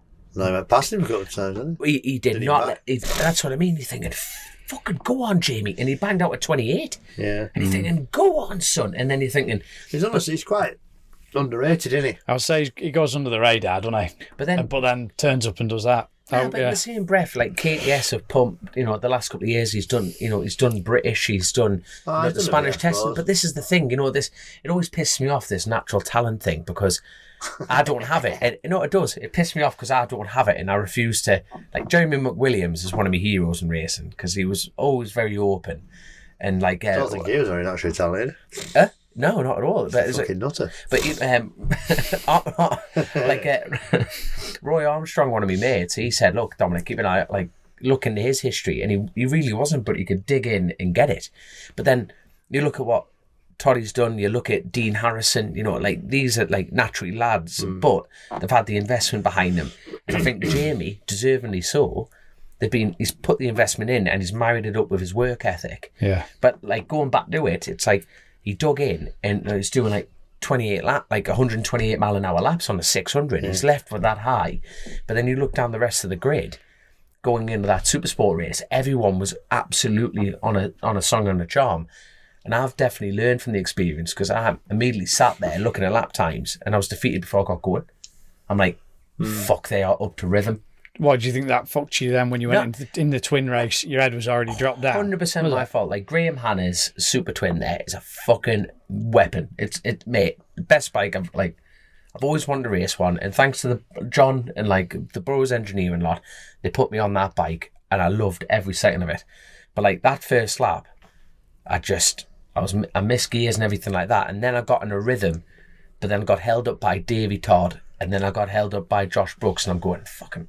I had to pinch myself. I'm going, like, the pattern's mega, had a little bit of the legs on them, but in the same breath, when we entered the corners. Yeah, you still got to ride it. But then, like, came up, and like you say, Jordan, I've won a couple of TTs with Graham Hanna's bikes, yeah. There we are. Like, I've never met the man. 04 600 Northwestern TT on his bike. Fucking hell. Still got the bike, give me the bike. Really? Fucking hell. You can have a word with him, see if he gives that pattern. He might do. No, well, he fucking... No, but I tell like, What? I give him a ring. I dropped my message on Facebook and said, can I give you a ring? Yeah. Thank you, person. What a gentleman. Yeah, he's a good bloke. Well, I've never met him, mind. Yeah, and he he's a obviously good hasn't bloke. heard of me because he wouldn't let me ride his bike, let's face it, you know what I mean? But like, someone like John's had to stick his neck out and go, look, Dominic will do something on it. And you're thinking... He didn't break it. Didn't blow it up. No, you know what I mean? But it's like, What was that first TT podium feel like then? Fuck it, mate. I thought you were going to do something. I thought I was going to see a backflip, mood streak or something. You were pretty monged out. You didn't say much. Mate, I tell you Just what, that, have you noticed my whole team was like, weren't there? I was going to get an Ian Lofthouse moment. You know what? Like, They're Ian at the Lofthouse. tent. They're all at the tent until you cross the line. Because I was watching them. Right. Your missus and everybody. Because I'd been in the garage talking to the lads and I was just listening and thinking, it's going to get his first podium here. And I seen the whole group of people when you cross the line. Obviously, it was big cheers and everything. So it's all right. It wasn't under the radar from them. No, but like the mad, like when I got pointed at them, because I saw P3, plus 3, and I'm going up, no. like, you know, pulled in and like Dunlop's lot's there, and then you had Hickman's lot there, and I'm there by myself going, is this what they do? Like waiting. like you know what I mean? I'm going like that going. Well, Jamie's in front, and I'm like, are they waiting for like, you know, like I'm like. Well, you're number 9, so you. No, but even so, it's the team. Oh, they're waiting for Brown. When they're waiting for Mike Brown. It was me, Jamie, then Mike. Yeah, well, Jamie would have been in at number 2 and up the thing, wouldn't he? Or were you waiting with Jamie? No. Well, I just pulled in and no one was there, and my arse fell out, and I'm just sitting there going. Everyone remembers the dickhead. Like, it's still a YouTube famous clip. You know when he thought he won the race, and everyone's still ploughed on, carried on going, and he's waving at the crowd and stuff, and I just sat there going, "Say fuck all till you know." And I literally I just sat there like that going, and I'm looking up. Everyone's going like that. I'm going. Any second now, I'm going to get Paul Phillips going. Fuck off. like, you know what I mean? I've been there. It's not good. But you know what I mean? I'm going. It's like looking at the old ice cream, innit? And you're just like that going. I was well jealous because I like the podiums, and last time I was on podium, it was like a bit of carry on up the thing, back down, and then we'll see you later. But you get stand behind you to your helmet, and then you go up now, and it's loads more fucking razzmatazz. Then you go down to in that park, and I want to go in that park on that stage. No other crowd there. I want to do that. Oh, fucking hell. That's about what I want to do. You will, man. Well, why the fuck not? I keep trying. Fucking good lad. That's what I like to get. Keep trying for a bit, but yeah, I'd love to do that bit. But I had no idea. Something special about being on podium at a TT. I didn't expect it. Like, you know, when you want somebody, it's got all Peter Hickman on us now. It's got a dashboard full of silver trophies. Yeah, he has. Mate, they're safer in my van than my house. I'll get robbed at my place, man. You know what I mean? Jesus, got 4 silver reps on the dashboard. How many got this year? How many you got this year? I need a bigger dashboard. I only got 3. Yeah, fuck you, John. I've got 4. You know what I mean? Head's about gone now. 111. No, what have we got? 100. First start was 109. 111 starts and 92 finishes I've had. Fucking It's not a bad record, is it? 92 you ever given a replica away? Podiums. I sold one replica, the 127.68 mile an hour lap record one from 04. You remember? It's incredible, isn't it? 127.68, yeah. I sold it in the for the Gus Scott charity at Amadeus nightclub in Northallerton. Yeah. And I said, I'll give 1,500 quid to have it back. And someone outbid you? Yeah. Yeah. Do you know who has it? No. Really? Don't know who has it, no. There is one. That's pretty one bad. of mine's missing, which is 127.68, yeah. The Gus got killed that year, didn't he? So, well, 05 he got killed, so I just put that thing in, yeah. So, fucking hell. it's the only one missing. But I must have 130 odd or something replicas. Holy fuck! How many have you ever given any of yours away? No. You haven't got any. I ain't got enough to give away. The Manx Grand Prix ones are about that big, aren't they? Yeah. Very different. They're aren't they? tiny, yeah. They got like a little. The winner gets a little globe on it, doesn't it? Yeah, that's Don't know, right. they're Yeah, mums, yeah, aren't that's About right. in Shire. Yeah, that's right. Aye, because once the The Ulster Grand Prix trophies are the worst ones ever. With the It wasn't plastic. a trophy, they were a fucking medal. I'm not joking. It was a ribbon with a medal like that, and I'm not joking. It was like pressed steel. You like one of them things you get in a toy thing, you go, and just come out one of them things. 50 pencils. Fastest track in the world, absolutely busting your ring, and you got a medal. Disgusting. Absolutely disgusting. You know, fastest road race in the world, allegedly. one of the best trophies I ever got in my life was I finished 8th at Macau. You should have seen the sign. It was honestly, it was fucking like made in China, obviously. But there you go. But on it was bigger than this Chasin the Racin sign. And the best thing is Hickman got 3rd, but then he got like no, he didn't get 3rd. Anyway, He'll have been like a gold one. No, but it was a total. It was a different shape. It was tiny though, and there's me with me 8th going fuck off. Like it was fucking massive. This thing, you know what I mean? Fucking brilliant. Got a few of them over years. I gave mine to Ben from our Try and shove it in your bag, and by the time it gets home, it's fucking bent to death and that. Trying to wedge socks and shit in it. You do Macau this year? Ooh, Good question. Ooh, it's on the cards. It's definitely on the radar, yeah. With Honda? Yeah, maybe with a Honda, yeah. Maybe my own one, my own stocker or their stocker, or we've got to find a bit of budget to run it, so it's all down to... If you want me to span a few again, you know where I am. You coming? He is now. Give me a job. Official. Zoe, if you're watching, it's official. It's happening. It's a real calm event. Nothing happens. It is in a minute, but there you go. But I'll tell you what. Becky went in 19. I rode Birdie's Ducati last time I went. Fuck, you ran out of fuel, didn't you? No, it wouldn't. It broke down on the warm-up lap. That was it. Well, it wouldn't rev over 6. I couldn't believe it because my pace was P2, race pace and that, and ended up. And Davo got on there. Davo on podium, yeah. Speaking of Davo, he was a lucky boy to get away with that one. Did we see that? Did you see that? Yeah. Fuck. Hellfire. In your opinion, what happened to our audio listeners? I think he's just been unlucky. Unlucky, hasn't he? Just he's not done. He wasn't offline. He didn't look like he did anything wrong, but he just went into off the Richter scale tank slapper. But whether it's good luck or a bit of judgment, he got it steered round to the left and skidded up the middle of the road. Amazing. Jesus, and it was just that's the thing about. There's a few. I mean, probably not a great topic, but nobody got killed this year. Which we were discussing this before. I was going to mention it earlier, and I thought, this is how bad I am with facts, and I get a lot of shit for it, understandably. But someone was telling me, and Joe's corrected this, but someone said to me that's 40 years since the last. There hasn't been a death at the TT. Yeah, wasn't there one recently? Yeah, no, I thought a couple of years ago. Yeah, like 20. I want to say like 2013 or 2014. Yeah. No one got killed that year. Because last year we had one. That was Raul Torres. Yeah. That was last day, wasn't it? Aberdeen. Was that? Yeah, Aberdeen. Yeah, going in. Yeah. But Alpine. Alpine.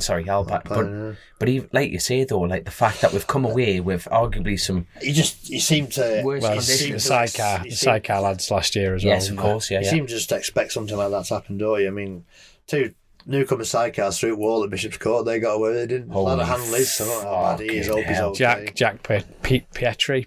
Yeah, that's right. That was that second. I think he's pretty second hand, but he's get well to mate. Yeah. I think that kid was off at Bungalow. That Case's bungalow. Someone was off at Bungalow. Case that left before the veranda. The left before the veranda. Yeah, Marcus Simpson. He was up road there. Broke his fingers. Yeah, I saw him on last day with fingers in his hand. Fuck, he's lucky considering that like that. But like you say about like killed up there a few years ago, didn't he? Oh, Scottish lad.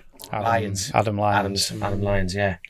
But then, like you say, to be able to leave the TT, it's such a weird, when you do like Facebook posts and everything, and you've got to do that now because you've got to keep sponsors happy. And it's I always find it very difficult at TT because at the end of the day, we all know the risks when we go race it, but then it's like when you're sitting there going, I've had a great TT, and then I'm not naive to that, but it's a relief to get everyone piece selfishly for yourself. Obviously, there's other people, going to be a few bumps and scrapes, but it's, I don't know. I think getting off that subject, I just thought, I thought there were record crowds on the track, into the Craig. Into all the vantage. I was going to ask you both, 6 or 7 deep everywhere, bottom of Breville. They've put a big push into. Don't sound a wanker. The TT Plus is incredible. That live feed is unbelievable. For 20 quid, whatever it is, the best 20 is cheaper than a packet of fags in it. 2 weeks flat out live, up to date, bosh. Interviews your riders, have heli shots and all that. Fuck me, helicopter live up there all the time filming it. I mean, best footage you'll ever see ever in the world. Netflix movie coming on, Brad Pitt kicking around or whatever, and that Channing Tatum getting involved. It's good news, isn't it? It's in a good spot, the old TT. Like it or lump it. I know everybody, like you said, the keyboard warriors, should have done this, fuck the parades off, do this, run a 6-lap senior, fuck me, Everybody's an armchair clerk of the course. I mean, fucking you do job then. Fucking no way. You wouldn't want You wouldn't want Gary Thompson's job, would you? What can you do? What can you do? You get advice off the fucking Met Office, you get advice from the airport, you just... Next thing you know, there's a pile up on the road. It's just, you just can't win. You can't win. I seen someone had put, one of the keyboard warriors had put something about Clark of the course as fucking killing the job, and he's never ridden a bike before. And I thought, fucking dick. Yeah, ride the bike. You go and have a go at that. I wouldn't thank you for it. You know, it's everyone at Chasin the Racin. Fuck you. I'm telling you that for now. You know what I mean? It's like what the fuck, man. Like, you know, it's just like I say. I think it's the people that have the brain capacity to then write that publicly. You know, it's so they are so conscientious to the riders. You know, it's well, I've had one. I've had a couple like me all week. TT. Yeah, but why don't they just think it? You know, why can they not think it? Why do they have to think it, then write it, then send it? I reacted back because I want to know what they're thinking. I want to know. I said to you got too invested in that. I did, but I want to know. I'm interested to know what the fucking problem is. Yeah, because. Well, I shouldn't, you know. I'm lost for words about it all, but I just... But like you say... Very, very rare that I get trolled a bit. But it fucking hurts because they go deep. Yeah. One, you'll have 1,000 great comments and 1 or 2 bad ones. You're like, why the fuck? What planet are you on? You hung up on that less than 1%. Yeah, it's a joke. But anyway, it's like I say, it you know, there was a lot of frustration, there was a lot of waiting. But it was all worth waiting for. All the boxes were ticked. The races were done, apart from Superstar. They had to drop that one because most of the riders are in the senior with the same bike. Which frustrating for me. I was pissed though because I only got for 3 races. I wanted to ride my Superstar bike again, but I didn't get a chance. I never rode my super bike from Sunday to Saturday. I never even sat on it. I didn't get a practice lap on it. But that's what we did years ago. You race Saturday, Monday, Wednesday, Friday. You did the Formula 1 race, never sat on your you never sat on your superbike till Sunday. Well, it was like that for years. You know, now they're trying to get a bit more practice in. All right, rained and we missed a few, but they tried. Yeah. You know, you can't fucking fog's down and it's pissing down. So what can you do? You know, so we patiently waited. The crowd patiently waited. You know, you've got that fan zone, you've got this, you know, end of the day, the other man's got it all, hasn't it? If it's a shit day, we'll have an ice cream at Peel.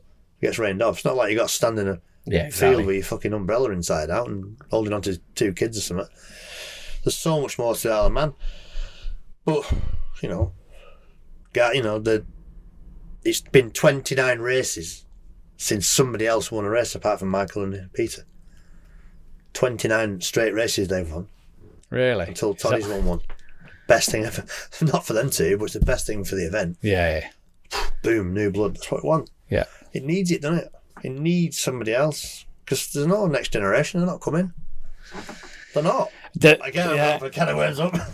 But we were talking earlier on that when should be smashing 30s and 31s, and you should be. You should be battering the 30s out all day. When you look down the timing screens, the 32s then all day. All right, John, fucking cut me deep, mate. You know what I mean? Fucking hell, broke down in 2 fucking superbike races. Only got 1 stop. Yeah. Paragraph 4, chapter 7, excuse book. John's a cut. Nah, but I don't know. Got right. Who's been the outstanding achievement award? It's got to be Toddy, hasn't it? Got to be Davey. I think quickly blasting them off. I think really you can't. The Crow brothers. Yeah. You know what I mean? The new blood on that side of things. Not only once but twice. Yeah, they got into that Founds' head a bit, didn't they? Didn't they just? I don't know that Founds. I don't know if from Adam, you know, but I don't know his character at all. Or, you know, I love the fact that Molly was on the podium at 60. Yeah, and he's retired. Yeah, he's called it now. Yeah. I didn't see that coming. He curveballed me with that one. I was like, what?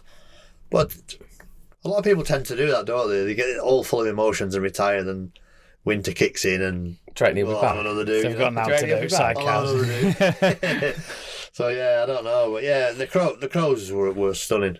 Crows were stunning. The Birchall, Ben was lucky going offside at Mountain and getting away with it, and Jesus, not writing the outfit off, and everybody typical our sport in general and people, and you know, local lads in Douglas fiberglassed his thing up and. You know, and body filler and paint, didn't it? Yeah. It looked immaculate again for the race, didn't it? Nowhere else in the world, is it? So, yeah, Crows 120. That's galloping, isn't it? You know, when you think there was only 2 prior to that. Just nice. You know what I mean? I liked him cuddling Molly. They both went to Cuddle and Molly. You know, the dad was in there.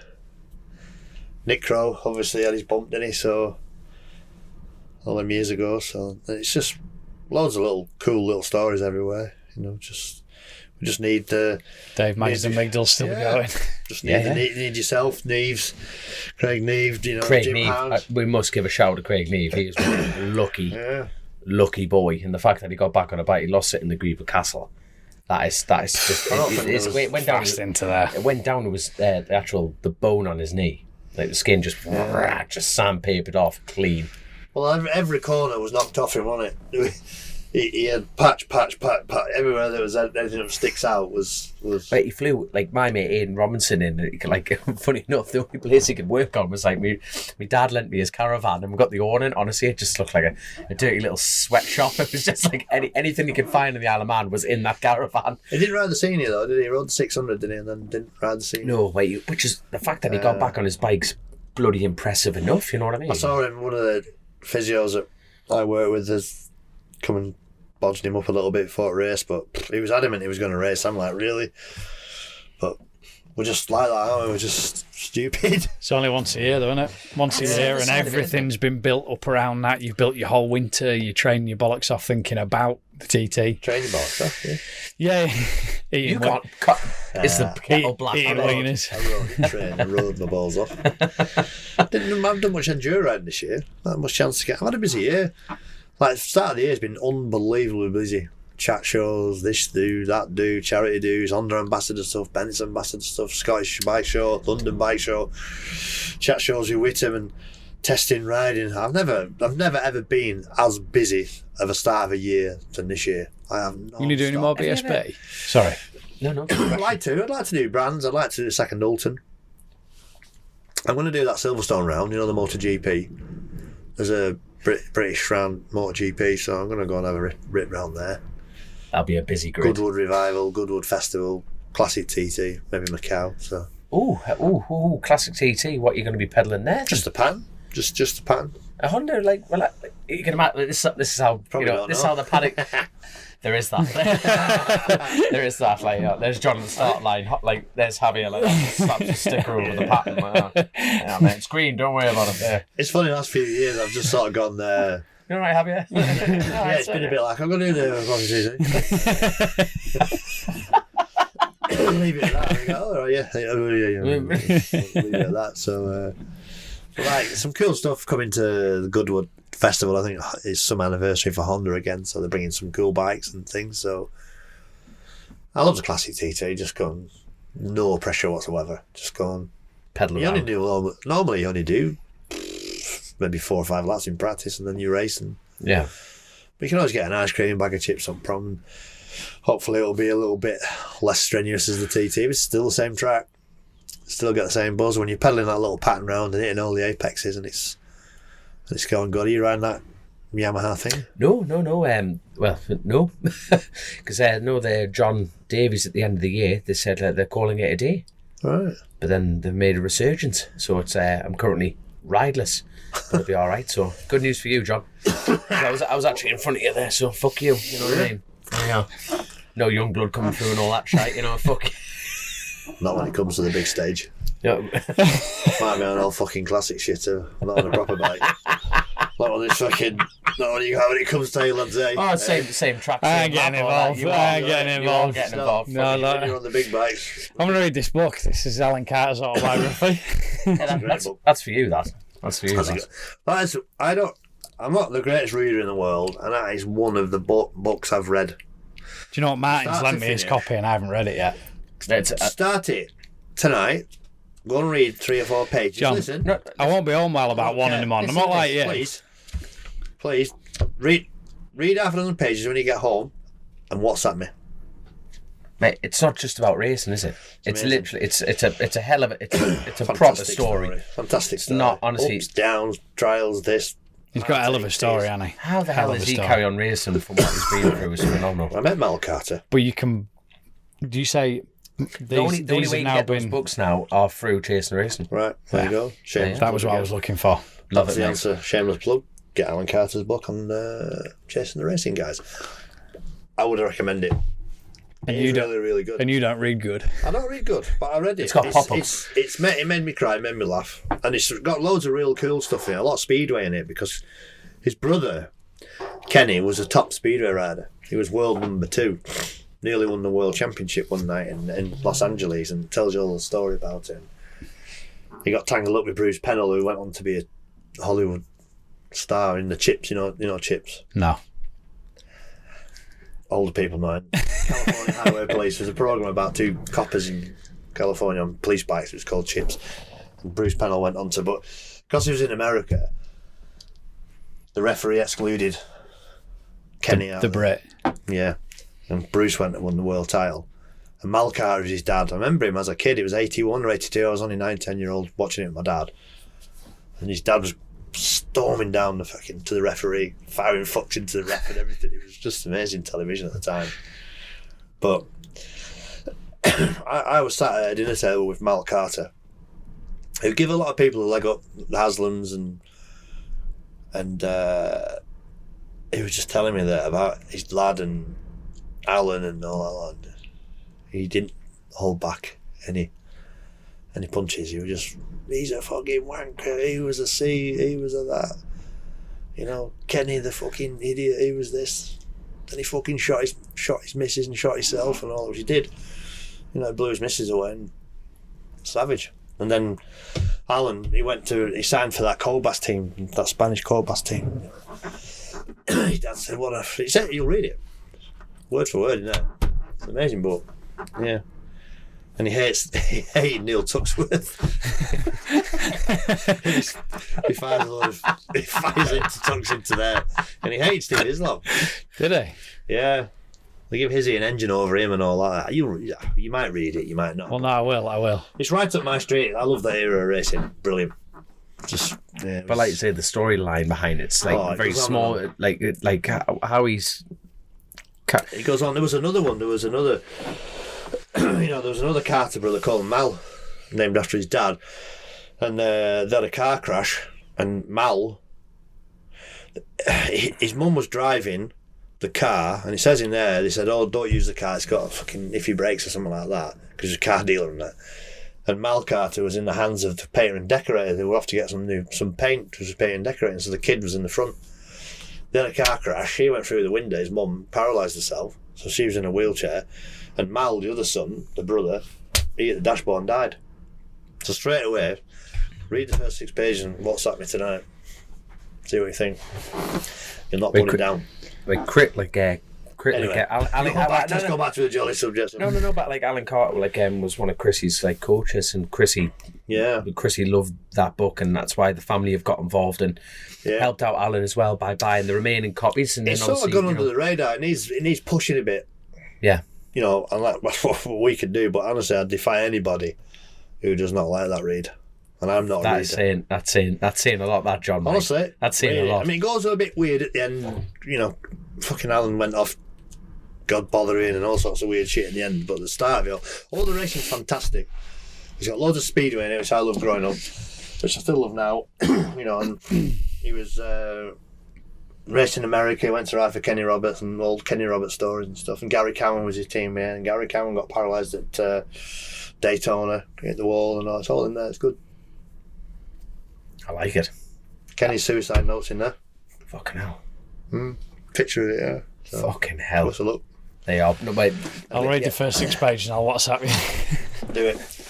Definitely get that done. But I'll tell you what, well, before we move on to the Patreon questions, have we got any more fire of fucks to fire into John? I think it's just been good. What do you think I should do?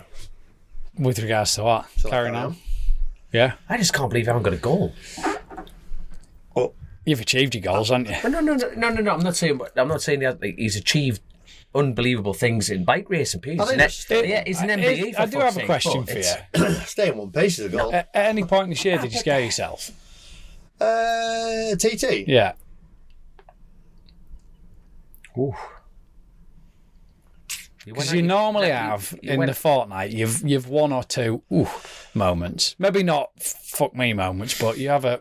I ran wide, a little bit wide, on the left, you know, where you had your crash into that downhill right. Yeah. You know, it's like a double left, and it go that blind crest. It's like, I don't know what it's called, Glen Tramon or something. I had a little bit of a...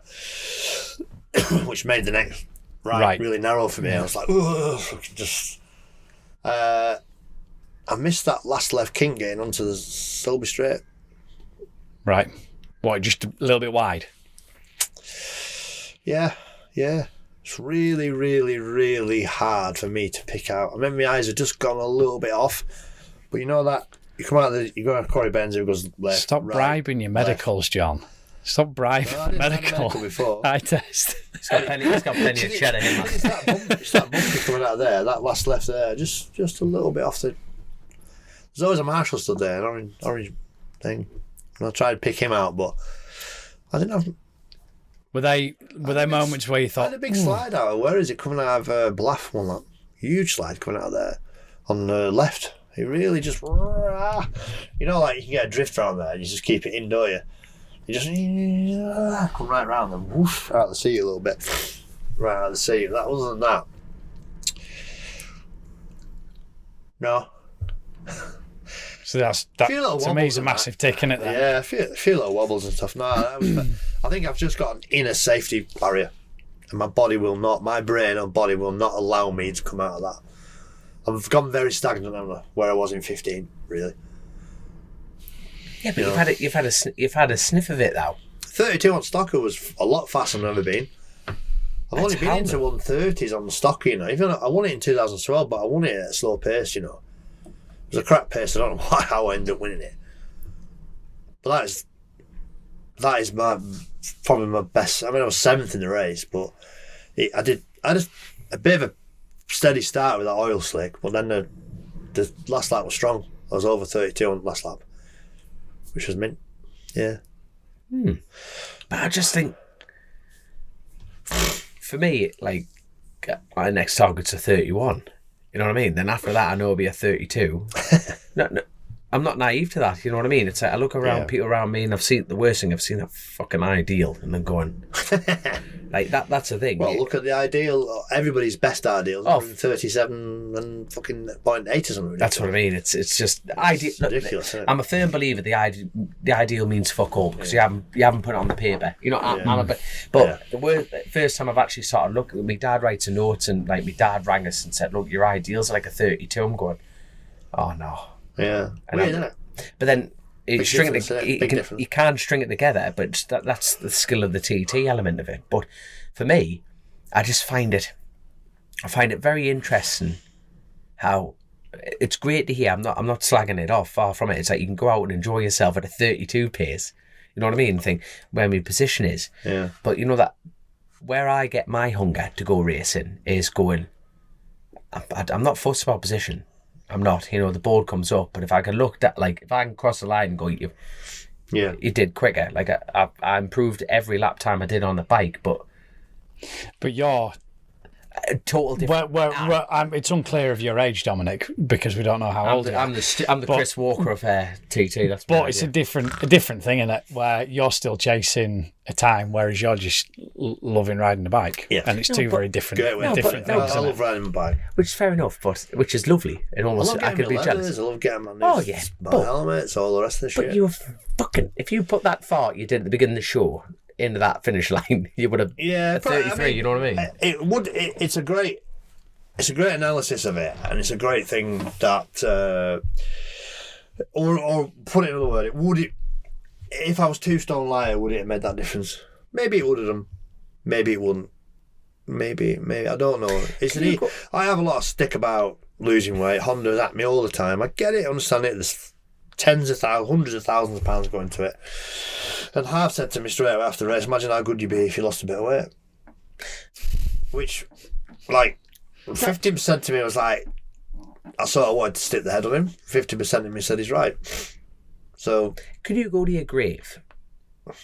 Being happy? No, I mean, the ifs and buts. You know, you try and remove the ifs and buts out of life, and that's what I try to do. I think if I did that, I could have done that.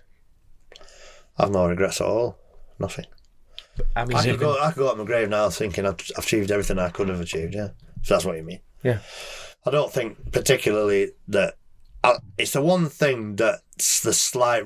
If I had to change it, anything whatsoever, it would probably be my image and my weight or something like that. But not the way I've approached my racing, not the way I've like run my ship, not, you know what I mean, steered my ship along and stuff. I think that I think everything that I'm sort of an overachiever, really. No. But definitely know what you've done and what you're capable of. It's just I find it very interesting that you go in your own mind. You're going, if I did that, what could I do? And I'm surprised that curiosity isn't a scratch that you're not itching. Just out of sheer, like, you know what, fuck it, I've lost the 2 stone. If somebody said to me, here's 10 million quid, go and lose 2 stone, I probably still wouldn't do it. It's like being addicted to some sort of drug or something, isn't it? It's like stopping smoking. Like, I don't know. Yeah. It's a piece of piss to lose weight and not eat shit. I can't do it. I cannot do it. I don't know why. I've had every top athlete from fucking Mark Webber on the phone, all the time. Rossi on the phone.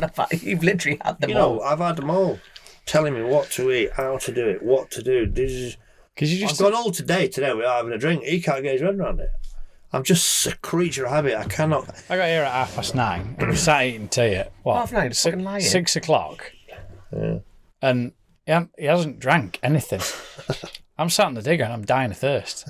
So I've had like 2 pints of water. He hasn't drank anything. I don't understand it. I've been dicking about outside, not doing loads of work, but up and down this, bit of streaming, bit of this, not touched a drop. Just doesn't drink anything. Can't get my head around it. I can't, honestly. It's like if somebody had a gun to my head, I still don't think I could not stick a packet of crisps in my gob, you know. No, I don't know. But it's just getting that happy medium, isn't it? Getting that happy balance correct. I would love to, you know, I look at myself and it is slightly embarrassing. I'm a lump. No, I don't. No, it's not. I've got really short legs and a long body. If you have a look I look stupid. I do. I don't look right. Them Norton leathers, he looked like a galvanised beer keg. He looked like Bender off Futurama, didn't he?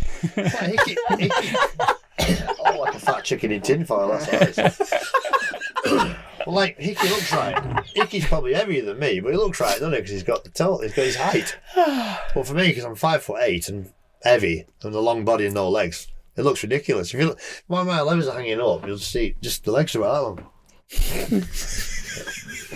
It just looks wrong. It's not that I'm fat, I just look wrong. But it's like I say, honestly, it motivates me sometimes when people. That's what you know. All right, I'll just show you. Then I'll just, you know, like I can still do it. I suppose. I want to stay in one piece. I don't want to wreck myself. I don't want to. You know, I still want to. My averages are running out. You can chop a tree down like you do. One day I'm going to get you in the face with a chainsaw, aren't you? Which you've had. At some point, I'm going to go up the road, which could be the end of me. So I have to just keep that little bit of, you know, if I really stick my neck out and push myself, do I do a 1:33.5? Am I still fourth? Probably. Is You know, you know, does that make sense? Stupid question, because you're a TT rider. As you are as well, Joe. Was. Yeah, fucking true. Nah, once and always. Maybe go back. Yeah. His balls are shrunk. But if you died at when you're dead, you're dead. But if you died at the TT, would you be resentful to that? No. I wouldn't be. No. Not one bit. Nah. Be dead, aren't we worrying about that? No, but not even the worry about it. It's a bit like I'd be pissed off if I wrote myself off at Northwest on a damp, greasy practice or something, and like, fuck me, why was I even out there? Well, if my hair's on fire and I'm going to 133s, 2s, 1s, whatever, enjoying myself, and something happens at TT and you go to wherever you go, then you could accept it. Because when you go somewhere, you don't actually know where you go, do you? No one knows. You might wake up and go, I'm in this la la land now. No, but the mad thing is, no one knows. Who does? No one knows what's on the other side of that fence, mind. Do you go to hell and Teesside, get your head kicked in? I don't know, but It's just for me. I always think, oh God, you can only roll the dice so long. So just, I wish a lot of bits of me think that I wish something would tell me to stop, or you get to a point where your federation makes you stop or something. The ACU doesn't give you a license or something. So the decision's taken away from you, and you can accept it or something. But you sound a lot more sure about not retiring now than you did last year. Yeah. Last year you sounded like you had a little bit of, you were doing it, but you were not questioning. It's not the right way of wording it. But you were almost looking for reassurance that it was the right thing. Whereas now it's like, it doesn't seem like that. I really enjoyed this year. I enjoyed working John McGuinness is back. I know I'm I ride in the factory team, it's very corporate and there's lots of things to do, and I have to say the right thing at times, and I have to do all sorts of, which I actually quite enjoy. I don't mind all that. But we went to Spain and Portugal, me, Andre Compton, Mick Rayner, Mark Campion, I call Mark Campion, who actually finished second in the Newcomers Manx a lot of years ago, we were mechanics for Andre Compton, and Ewan. We all went to Portugal and we had beer, pizzas, rode the bike. I've got my old Superstock bike from 22, 23. And we just had such a laugh. And I found the enjoyment again. I found that what it's about, which is fun. It's still fun. Don't get me wrong. I'm not. The Honda job's fun, but there were just something ignited something there. It was like back to day one. Yeah, it was just. You know what I mean? Yeah. Why did we all want to go race bikes? Because you fall in love with it. Well, you said that to me earlier on when we were talking about it. You said people forget why they're going to do it. Yeah, exactly. And we had two hire cars. Andre wrote an hire car off, did a U-turn in road. You know what I mean? It's what we used to do. There were fucking hire cars on the roof everywhere years ago, and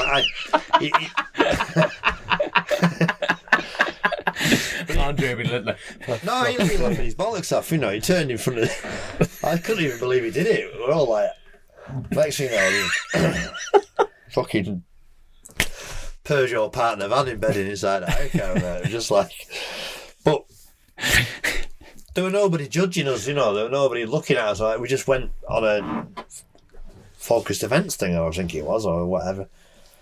And then we went to Andalusia, and it sat hard on tyres. We took a load of scrub tyres in the hand luggage. You know what I mean? That's like factory underrider. I'm taking worn tyres to Spain. He's laughing. He's laughing. He says it like, I'm tight. I'm that tight. It's not tight. It's not that. What do you mean it's not tight? Fuck off. It's a principle thing. What? Go on, explain. Well, fucking £500 a tyre. I'm not buying. I'm not buying loads of new tyres. Anyway, we took some scrubs. So we get us off the plane. We've got stacked to the top ex-Honda tyres that done so many laps. Fucking hell, next thing you know, Guardia Seville, fucking, where you going with these tyres? And I'm like, oh, fuck's sake. I'm like, there's no carne, no fucking nothing, nothing's all to fuck.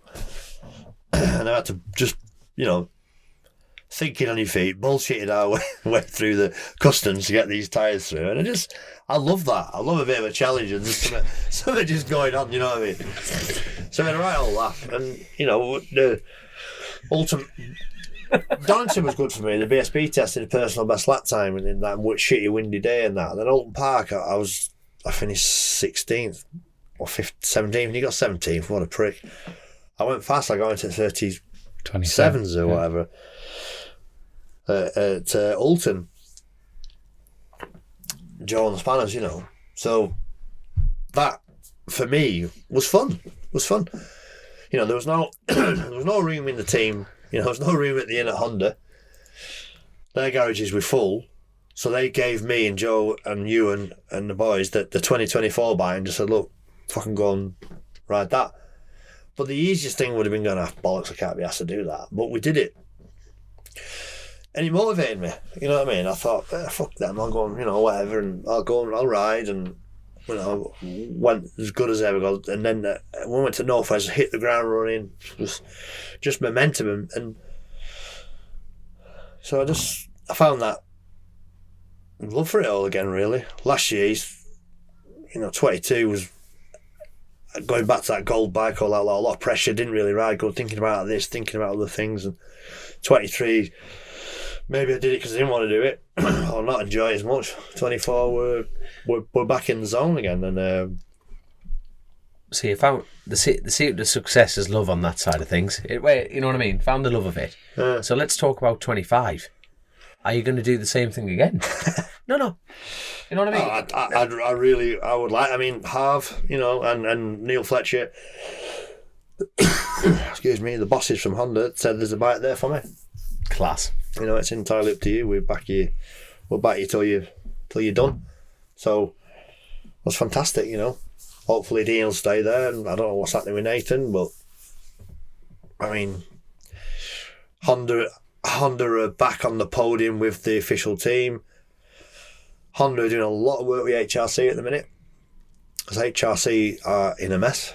The World Superbike team is not working. They had the main men at Donington, didn't they? Yeah, they were at They Donington. came over to Donington to work with, see what Tommy was doing. There's a lot going on between us all. So,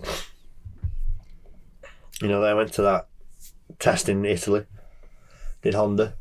A lot of feedback between each other. So, who knows next year if we've got a proper factory superbike, it might just bridge that gap with power and speed to the BM, which is what we need if they want to win. Then they've got to close that 10 mile an hour up.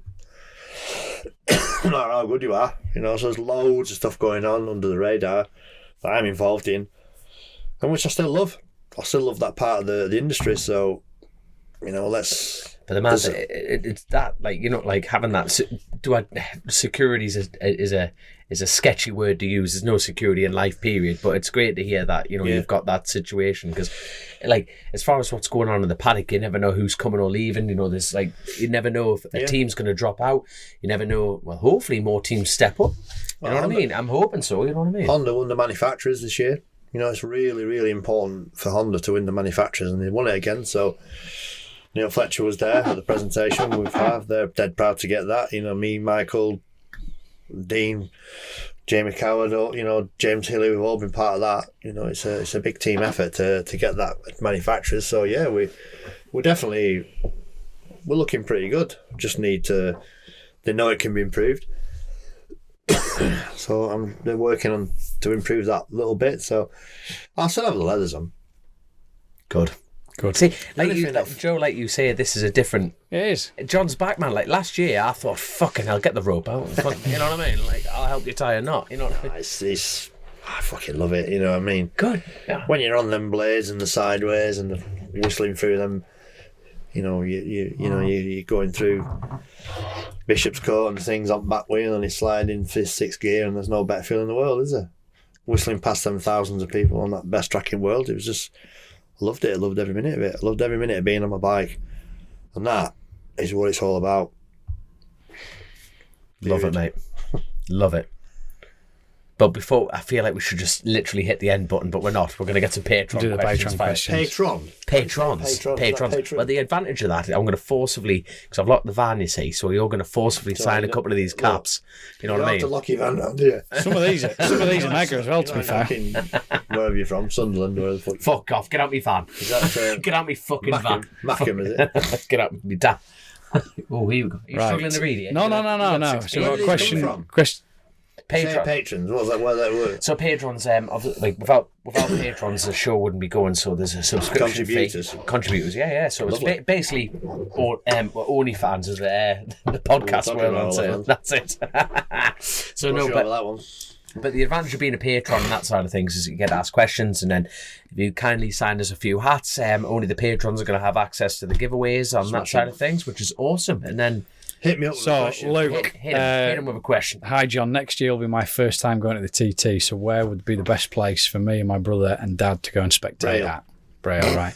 Bottom of rail. No brainer. CJ Pepe, if you weren't going off at number one, what number would you want to go off at? And which riders would you like to have going off ahead of you? I think that's a good one. CJ, that's a question, that mind. Nowhere to hide now. For me, I'd like to go in the first 5 because you're always going to get probably somebody faster than you that'll tow you along a little bit. I felt this year at number 1, it was great in a lot of ways because the kudos is there. You're always going to get on the telly. It's good for your sponsors, but I felt like a bit of a sitting duck at times. You know, You must think about that. I mean, Jamie rode his own race, coward. But when Dean passed Jamie could hook onto him. He dragged him towards me, and then when Dunlop probably passed Hillier, probably dragged him along a little bit. So I was just sat there with nobody to chase. But yeah. a lot of years I was all right in the morning. I was fast enough just to check out. But I think number one's. You're happy. You're happy just to hold number 1. I'm happy at number 1. Yeah, but all right, you don't have number 1. Yeah, this is the theoretical that was game. the question. But I mean, anywhere else I don't care. I also love number 4. 4 is a lovely number. It fills your number plate up lovely. I've won my first TT, and I won my first. Well, I know I've ever won one British Championship, but that year, I'd like to go 4. Not because anybody's around me, just a cool number. They are. But Hutchie always has that. That is a cracking. CJ, that is awesome. I'm going to jump in. Go on, you crack on.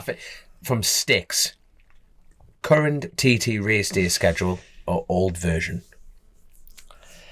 But you kind of touched on this briefly. You were talking about like the Formula One. But basically, do you agree with Probably 2 Super Twin races, and do you agree with 2 stock My races? stage in my career, old, Superbike, 600, Super Stock, Senior, probably.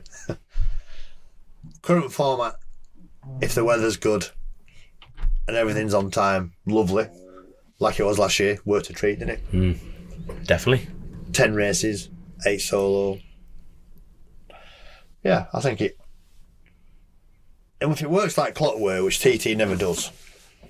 I think everyone got like that. This is the thing. I think we're going to call them the keyboard warriors, but I think it was so easy to jump on the bandwagon and be negative this year because how good last year was. Yeah, the weather and bang. First year they ran it was last year, and it worked a treat, didn't it? And everybody, I mean, it was tiring. It wasn't so bad for me because I had 4 races, but everybody doing the 8 solo races, it was hard work. I mean, Dean, everybody was knackered after that first Superbike race. Dean was hanging out his hole, he'll admit it. And Toddy was shagged as well after that first six lap thing. It was fucking hard. It was really, really hard. But I mean, days off are nice, but I understand. There's never any great big world events on a Friday. They're always a weekend, aren't they? A MotoGP is a weekend. World Superbike, everything. F1 is always a weekend, so I think it should be on a weekend. I like that. Yeah. No, I like that. Yeah. Max Mayers, amazing result of the TT. Dom and John. Question for John. What are some of the best bikes in your collection? And with the lengthy delays at the TT this year due to the weather, do you think the morning practice should be brought back in? Morning practices were really, really nice and really, really unique and quite special. But they were very, very rare with conditions. It was always... It was a 50-50 job all the time. A lot of them were always rained off or misted off. But a morning practice on a 250 where it was... Like the air was a bit dense and that, and it was crisp as all. It was, you could hear it. No spectators, which made it just marshals, so it made it even more weird and unique. Felt even more illegal because it felt like it just felt nuts. But you always hit more wildlife. There's always more wildlife in the morning, like rabbits and stuff. You're like, what was that? Like one of them fucking black polecat type things. Just like a weasel or a ferret. Just like, fuck's that? It was always a bit... Wheeling the back tire. Yeah, if you broke down in the morning, it was eerie. Very eerie. Class. Sometimes there was never any wind in the morning. You just sit there with a marshal with a brew or something. And it was so unique and different. I liked it when I did it. I understand why they don't do it now. You're desperate to do I would one. love to do one. Yeah, I'm traditional. it was really cool. Oh, fuck. I mean, you're all pitch black. I've rolled bikes up for me dad, at the Mouse Grand Prix and that. For practice, morning practice. Yeah. But I was probably like, Yeah, it is. It's weird. You're like, it's probably been in pub night before. As soon as you drop clutches, you're awake then, But I mean, I've ridden factory Ducati superbikes there at 5:15 in the morning. It's mental. You know what I mean? Yeah. I never happened again. That year in 2003, I remember breaking down at Grebe Bridge on the Triumph. The Triumph seized up going to Grebe Bridge. And I thought, if I can get back around with Ducati. The Monster Mob Ducati Birdie's bike, bless him, he's not with us anymore. And I thought, if I run to Gosley, somebody there might give me a lift back. And I thought, it's not that far, because you come out. In my head, it's quite a long way, that. You come out of Grebe and you think, on your bike, you're like, you're all of a sudden you're in Gosley, aren't you? Fucking long way on your feet. I'm like, from your levers. I get to Gosley, Marshall let me cross the road. Steve Moynihan was there. Do you know Steve Moynihan? I've heard the name. Steve Moynihan was a good Manx rider. Like, he won. Engineering firm, man. Yeah, Steve Moynihan. Yeah. And he was in a boring story, I'm going to tell you anyway, fuck it. But I'll never forget it. He was in a flat front van with column gear change. Looking Toyota or something, first gear, second gear. And he gave me a lift back to paddock. Like, of course, Dave, give me back to paddock. And I remember him, pulling me up to the gate. And the on-ramp, they were just sat there with the cat in and running. He was like, just running away. And they said, you got 5 seconds. Clock was going down. I just got out for a lap in the morning practice on that Ducati. I picture it now, that Monster Mob bike just sat there ticking over. And then, but all them stories about the morning practices, they were cool. And I remember breaking down a 125 at Laurel Bounce, getting eaten by fucking midges. Like, favourite bike in my collection is probably my 99 TSR 250 or my 2007 Blade. 2007 6 and 7 Blade was fantastic. It was bulletproof. It was absolutely brilliant, and I just knew every single nuance it was going to do.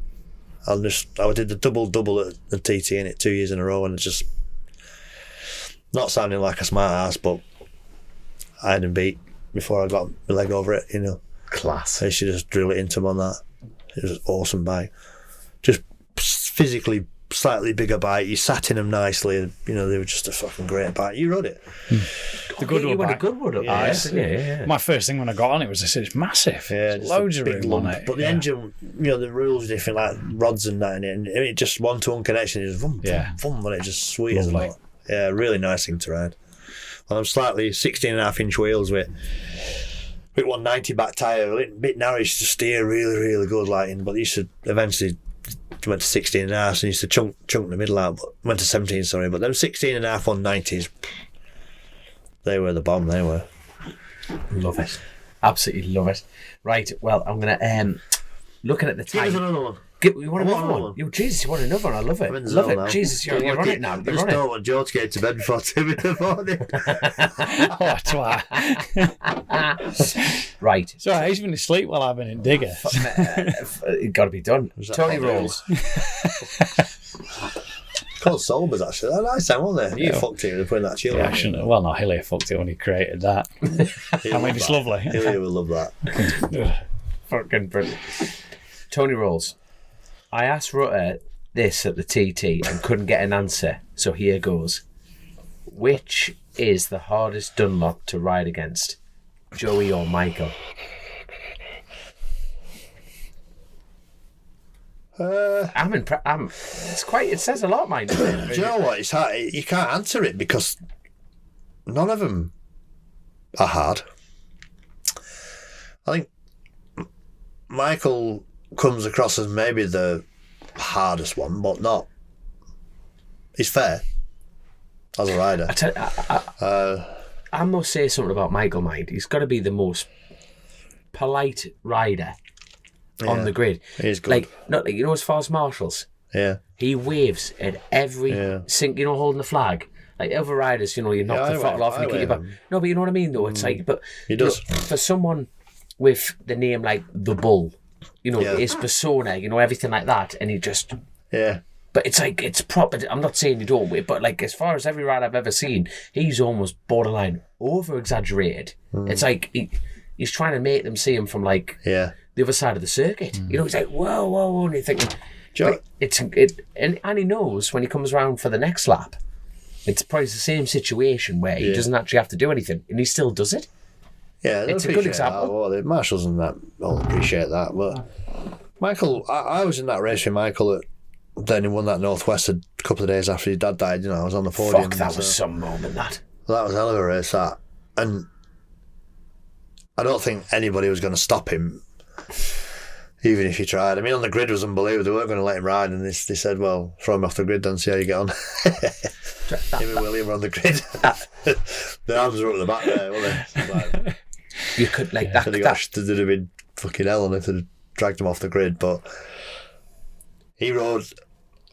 You know, he could have gone either way. That, you know, he could have turboed me or that Christian Elkin. Yeah, but he passed us fair and square. We passed him. I passed him. He passed me. You know, like at that point, the reasons he had to win it could have made his mind go in a different way. You know, and fucking give you a good old thumping up a slip road or something. But he didn't. He just, and it was super hard but fair. Joey was very similar to that. I didn't have loads of races with Joey because I had a race at Scarborough maybe with him, Northwest, but no Ulsters or them short racing. The TT, obviously you're on your own, so. But I passed Joey in practice in 2000 at Kerramore, 250, and striped him up a little bit, and I regretted it immediately when I did it. Regretted it. Then in the race he just battered me. He smashed me in the race. He was number 3 and I was number 4, and I was British champion, 250 lap record holder, leading the British Championship. I've got this covered. Bit of a jack the lad. Maybe a bit too big for my boots for a bit. Gave me a bit of a rough up at Kerramore. Did he say anything? Instant regret. Did he say anything? That's why I don't do it now to anybody on the TT. I would never ever do it. He didn't, but I said to him after he won the race, I said that's because of that little Kerramore incident, wasn't it? And he just went. He gave me a little wink. He knew. I knew. He knew. But fair play. I mean, I've never, you know, I've ridden with him a bit, Joey. I've ridden with Michael more.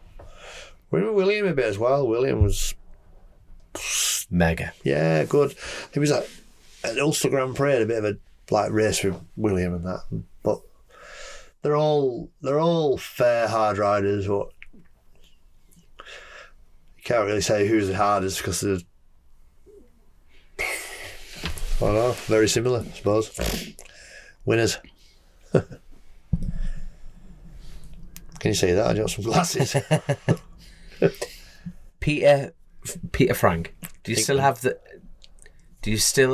the blade under the stairs? Yes. Yeah. Well, it's probably thinking about my old house, that, but the blade was under the stairs, yeah, at the old house. But it's, yeah. Tell you what I got. My 100 start bike, you know, the gold one. I heard that rumour ages ago. Like, was it there was a lot of wind and piss, you know, floating around from Honda and one thing and another, and they said I could have it. Wind and piss. You know, I was like, oh, you can have it. And I was getting a bit like, is it really going to happen, this? And at the TT this year, I had no idea whatsoever. But they had the bike in the hospitality suite. And I was in the workshop bit, and then they said, oh, we need you to unveil this bike in the hospitality. When I walked in, it was packed to the rafters. You know, Michael Dunlop had his head in there. There was like all my riders and teams and all the, you know, everybody from the paddock, really. I thought, this is a bit fucking weird, what's going on here? And they went and they unveiled my... What did you think you were unveiling? Well, it was under a black sheet. And I noticed the screen was being really high because I'm not high screen, and then they would start talking about it, and then they made me unveil it and sort of said it's mine. So it is mine, but it's been the most busiest busiest bike ever, that for Honda. It's been at every show all over the world. It just keeps going to shows. And Class. it was quite emotional for me. I got a bit teared up a bit, and I never normally do, but it meant a lot, that. You've seen, haven't you, every single race start from my first bike with Birdie right through first podium, Joey. It's just that I wasn't massively. I was emotional, but it was just all the memories come flooded back. Like you say, morning practice, going down Braille on my first lap, fucking pissing down, misty, dry, sunny, damp, wet. Every condition you could ever imagine, and then there it is, my NX5 250 there, and then my first podium on the Aprilia, and it was just teams, riders, friends, colleagues, memories. Yeah, it was. It took me back a little bit, but there's been so many mechanics, there's been so many friends. There's probably 15 on there that I raced with, maybe more, 20. They're not with us anymore. So, the banter, the crack, the aggro, there's good words, bad words, being in the bloody tea tent when we were newcomers with David Jeffries, Bruce Anstey. Bruce did the parade lap, great team there at TT, but it was more that got me. I was like, fuck, just all started flooding into me a bit. So there's a nice story, that bike. Told a nice story. Would you do it all again? I'd love to do it all again. I would love to go back and do it all again. I don't think I'd change a right lot. Maybe a bit of training. But apart from that, I wouldn't change a lot. I love it. I'd love to just redo the whole lot. Not going through fence at Northwest, but the rest part of it, though, isn't it? Well, yeah. Unfortunately, I'd probably not take as much morphine and no, but hey, it's the rest part of the shit. But no, unfortunately, it was just a bump in the road, wasn't it? But now I don't think about it at all. That injury, my leg's fine. My brain's in gear and everything with it. So, but yeah, took a bit of getting over, but I did. Yeah, I did. Absolutely love it. I honestly absolutely love it. I could quite happily sit here and let Joe go home at 2 a.m. But I think him looking at me going, Tom, you'll be swallowing your teeth if you like that. Let's go. I'll tell you what, I'm going to quickly go through the patrons. But thank you so much, Luke, CJ, Peter, Nick H, Sticks, Mark, Betts. Oh God, I've probably got that wrong on that side. Is that one off a girl? Is it that one off a chick? Oh, there's a few, There's a few, yeah. What are any interesting chick questions? Send a dick pic. Negative. Negative. Not unless you got a big lens on your camera. I was at the back of the queue. Oh, good God. Jason, Photostrata there, Stephen, Dean, Max Myers. We've got Kenny, William Boyd, Tony Rolls, Duncan, Jess Mortimer, and my Gideon. The last page is not loading. I do apologise on that side of things, but honestly, not signalling the sticks here. I tell you what, it is. That's one of the benefits of being out here. But there we go. But lads, I've loved every second of that. It's the TT review, and I'm not. We have to talk about our sponsor for this pod. Yes, which we didn't get in at the beginning because that was probably the most natural way to start every conversation. I don't know, it was unnatural. The smell was unnatural. But this episode is sponsored by Woodcote Events, which is actually a mate of mine, Gareth Bright, his company is an automotive events company. So Gareth used to work for Triumph is their global marketing manager. Yeah, so he put together all the press launches, all the special events that they did. Gareth left a few years ago to set up on his own and is now basically making a successful business. Fair play, mate. Doing events for BSA, Royal Enfield. He's still doing work for Triumph, Ducati, and other manufacturers. So yeah, anyone wanting to put together any sort of corporate events, or whether it's organising a ride out, or he's been doing stuff down at the bike shed as well. So yeah, they're mega, absolutely mega, and Gareth is the bollocks as well. No, that was a massive plug. You're obviously on some sort of wages or something. No, no, but we need these sponsors because these sponsors are individual for each episode. So yeah, I will do. Whatever it takes, Joe. You know what I mean? But obviously, Gareth. No, but hey, Gareth, thank you so much. For getting in touch and Grace is. We do need him. We do need him. I'm only joking, but there's. No sponsors, no racing, no podcasts, no nothing. But that leads us on to OnlyFans. Not OnlyFans. Fans. You're OnlyFans on your own, man. Twice you brought that up. You said it. Hold on, I said it once. You just said it.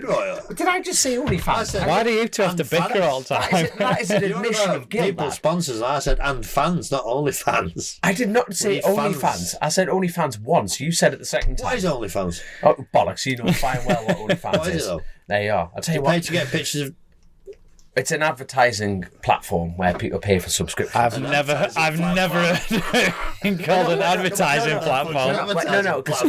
Because Macau, there was a couple of lads sponsored by OnlyFans. Now the thing is, in this year, like the Daffabet lads, the RC Express team sponsored by Daffabet, you're not allowed to advertise cigarettes, pornography, and alcohol and gambling, you know what I mean? So pretty much anything fun in life, you're not allowed to promote it. But I get from the audio. Sorry, the audio thoroughly. I think there's a vibration problem coming through that. I've got to drive this van. Can we wrap this up? No. There's one in the paddock, one that we know fans and obviously, John's using the Alan Carter book there, so please go ahead and buy some. That's why you need to change your diet. I don't know what you have for dinner. The inside of your body. The same, don't we? Yeah, but boiled potatoes, chicken. You've got veg. What have you got? 20 years on me. This is empty. This is an empty. That's 20 years of. It's a carcass. It's a dead one. It's a dead carcass. The smell of that Joe, thing. Why do you always bicker? Can you smell that out? Yeah. I'll tell you what, hold up. The fucking rancid. Why is it so dense?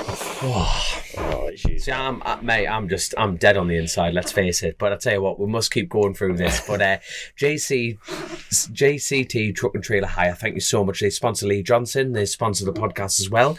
And I'll tell you what, we're going to go back to our title sponsors, OMG Racing, who are absolutely smashing it in the BSB and obviously the WTF. They've just come back from a successful TT. But we must talk about Bennetts a bit and the fact that you went straight from the TT straight back to work for Bennetts. So give them a plug, son. This is the opportunity to plug the sponsor.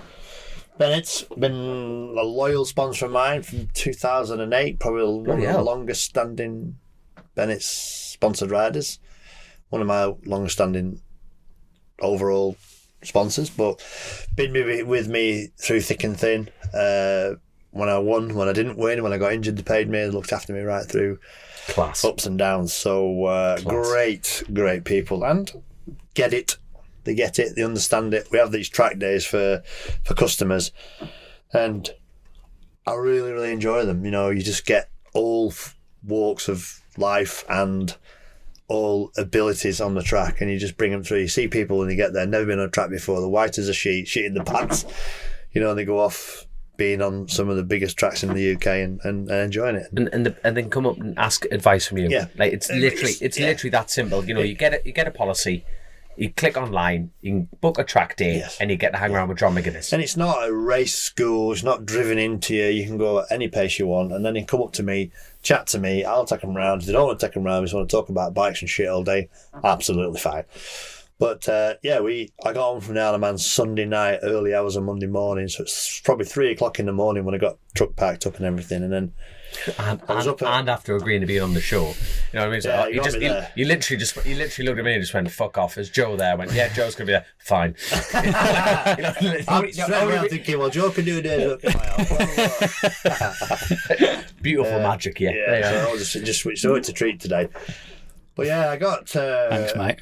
I got in at 3:00, and then I was up on the school run with Maisie at 8:00 in the morning, and then truck was just full of crap and emptied out. And then, to be fair, I got my brother and his mate to drive me down, so I just got in the back of the van on the bed and just played myself all the way down there, and then they drove all the way down. Bike to eat with them guys.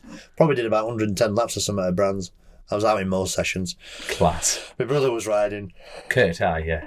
And his mate, we had a pair of my 11s on, and everybody was thought that maybe John's a bit off it. He's lost his edge. Must be tired. they must have said. To be fair, Kurt can pedal mine, to be fair, mate. You know what I He's mean? pretty handy on an off-roader, but he's got a bit to go on the old road race bike. Class. He's a bit stiff. He sits there like, it's like, biting screen and like, relax. And I nearly had to put some duct tape over the McGuinness so my leathers. But, you take it for granted, don't you? You do a track day, because we've done it for years. It's just, I was officing it, and it's not easy. I was saying last one we did, when we did that charity ride from Grantley Hall, there was a guy who listens to and I'm sorry I don't know your name, but he was saying he wants to go and do a track day. And I said the Bennetts days are the best ones to do, because they are... No egos. Low numbers. And they're not. You haven't got the track day warriors. You haven't got the race teams going. They're horizontal. They're not rocking up the RS motorhomes and sticking the R1 that looks like it's crashing Telfords with like tyre warmers on and everything. It's just lads ride there, ride there, turn up and Crashing Alfred. It's just I quite like them. I don't need to do stuff like that. I don't have to listen to. I've been on these track days and they know more than me, they've obviously done it all, it's fine, they're great, get on with it. But these they're nice people, and ladies, and old ones, young ones, and I love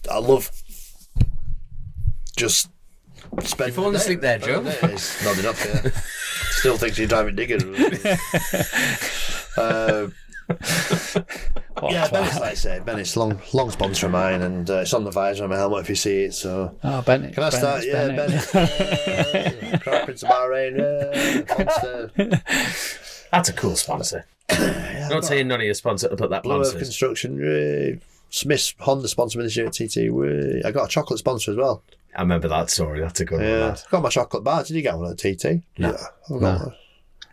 He's holding them out here. Oh, there might be some. I've got us here. It's I dark don't know if you chocolate, know, though. John, I usually come over here and work for now. It's only because Becky's here, I've been fed. Otherwise you get a pot noodle. You don't get a drink. You don't get a drink because he doesn't drink. What's up with you? Well, I'm bloody thirsty, John. Weird.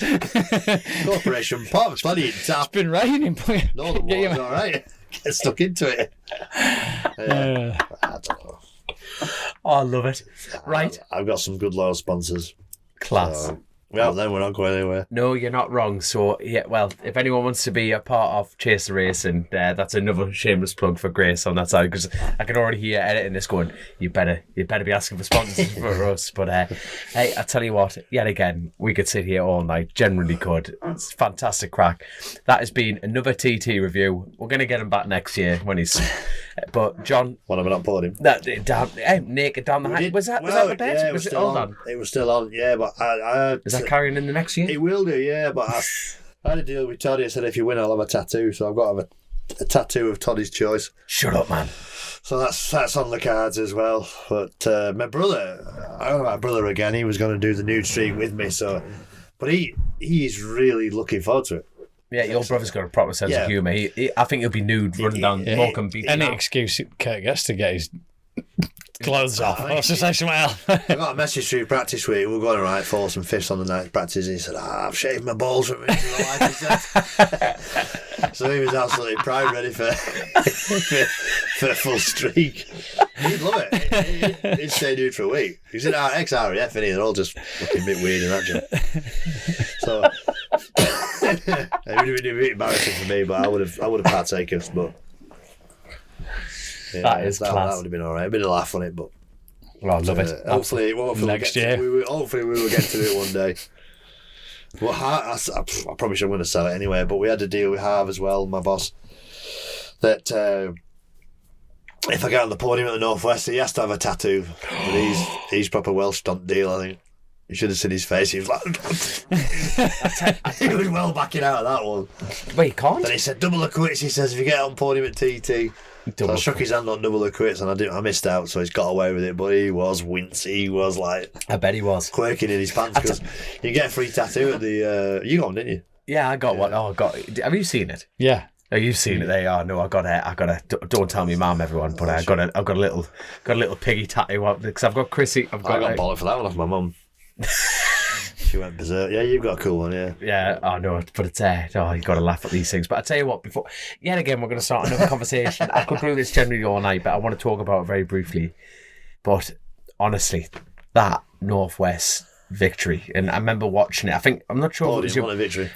Wait, it might as well be a victory. Honestly, the thing is, bigger cheer than Toddy. Oh my! Wait, Toddy came in, right? And I was like, Hickman. Three claps. Yeah, well done, Hickman. Yeah, second's not bad.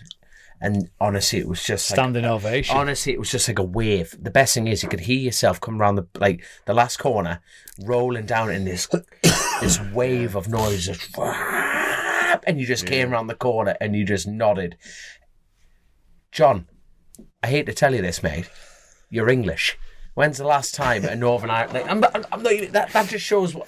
I'm not gonna get my tongue out your arm. But you're thinking, fuck, it was electric. Was it your brother that filmed that, Kurt? We might as well call this the Kurt McGuinness show. But there's a video of it. I could hear the people. I could hear the people over the noise of the engine, which is really cool. And it's been 12 years. It's been 12 years since I've been on a podium at Northwest. You are. I always wanted to stand back on that podium. And, a few gremlins, or what do you call them, skeletons in the closet, I don't know what you call them, but there was a few gremlins from the Northwest. I thought I was off to meet my maker that day when I was going through that fence. And, again, I wanted to, I ploughed into that left-hander where I nearly killed myself as fast as I've ever been before, did 4:23, fast as I've ever been before. And, it was coming down to the Juniper chicane with Hillier, and I was like, which way are we going to go? And there's a slower rider, bless him. I'll never call them back markers because they're not hanging about. So I went inside, he went outside, and he sort of sat up and went through a chicane. So you don't get up gifted, but he did sort of half gifted. No. You got to earn them, mate. It was really, really special. It was really special. It reminded me the last lap where I got waved round as well, a bit like the old Joey days, and I've been in them races where Joe and Matt Michael race program's waving job, and very rare it does that. In Ireland he does it, wave the programs and that. It's really, really special. I've been in a few events like that when so a lot of memories come flooding back, and it's the first time my daughter's been there as well, Maisie, which was a little bit of icing on the cake, that, because again we open another can of worms up with bloody schools and kids and time off and all that sort of stuff. She has to have a week off for the North for the TT, and I just thought, fuck it, she's coming to the Northwest with me. Class. And I think it was a bank holiday one day, so she only missed 4 days. And hope nobody from school's probably listening to this. Probably we might have said she's ill, but I've got good taste if they are listening. They'll forgive you, John. It's important for me for them to be there, and it was class to see her in the winners' enclosure. And obviously, Ewan was working for Monza, but he was chuffed to bits. And Davy's reaction was special as well, because I had a bit of a double take. I pulled it next to him and he went, you know what I mean? He probably didn't expect me to be me. And class, man. I saw him, a little protege, been helping out. He was chuffed to bits. So it was class. I sprayed the champagne and all that. I thought, fuck that, I'm spraying this. I'm supposed to keep it out, so I'm having it. Damn right, lad. Damn right. So it was a special moment, that. Good weather, good racing, good hard fair racing as well, wasn't it? Whole job was a real good solid sort of Northwest, that. So just momentum carrying on to the TT. But it was really cool.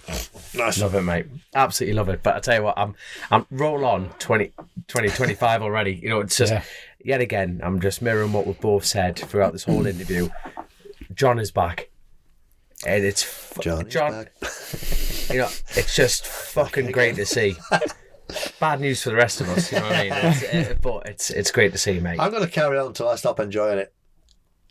Simple. I'm not enjoying it a minute. I am loving it. You're going to be in a wooden box before you start enjoying it, which is good to hear, mate. Exactly. Which is outstanding to hear. Smash on much as I can. Mid. But right, me and him have got work. You don't, so there you are. But yet again, thank you so much to OMG Racing, Bennetts, JC Truck and Trailer Hire, and our episode sponsor, yet again, Woodcote Events. Nicely done. Right, kids, buy a book, buy a hat, stay sexy. Catch you later, guys. Ciao.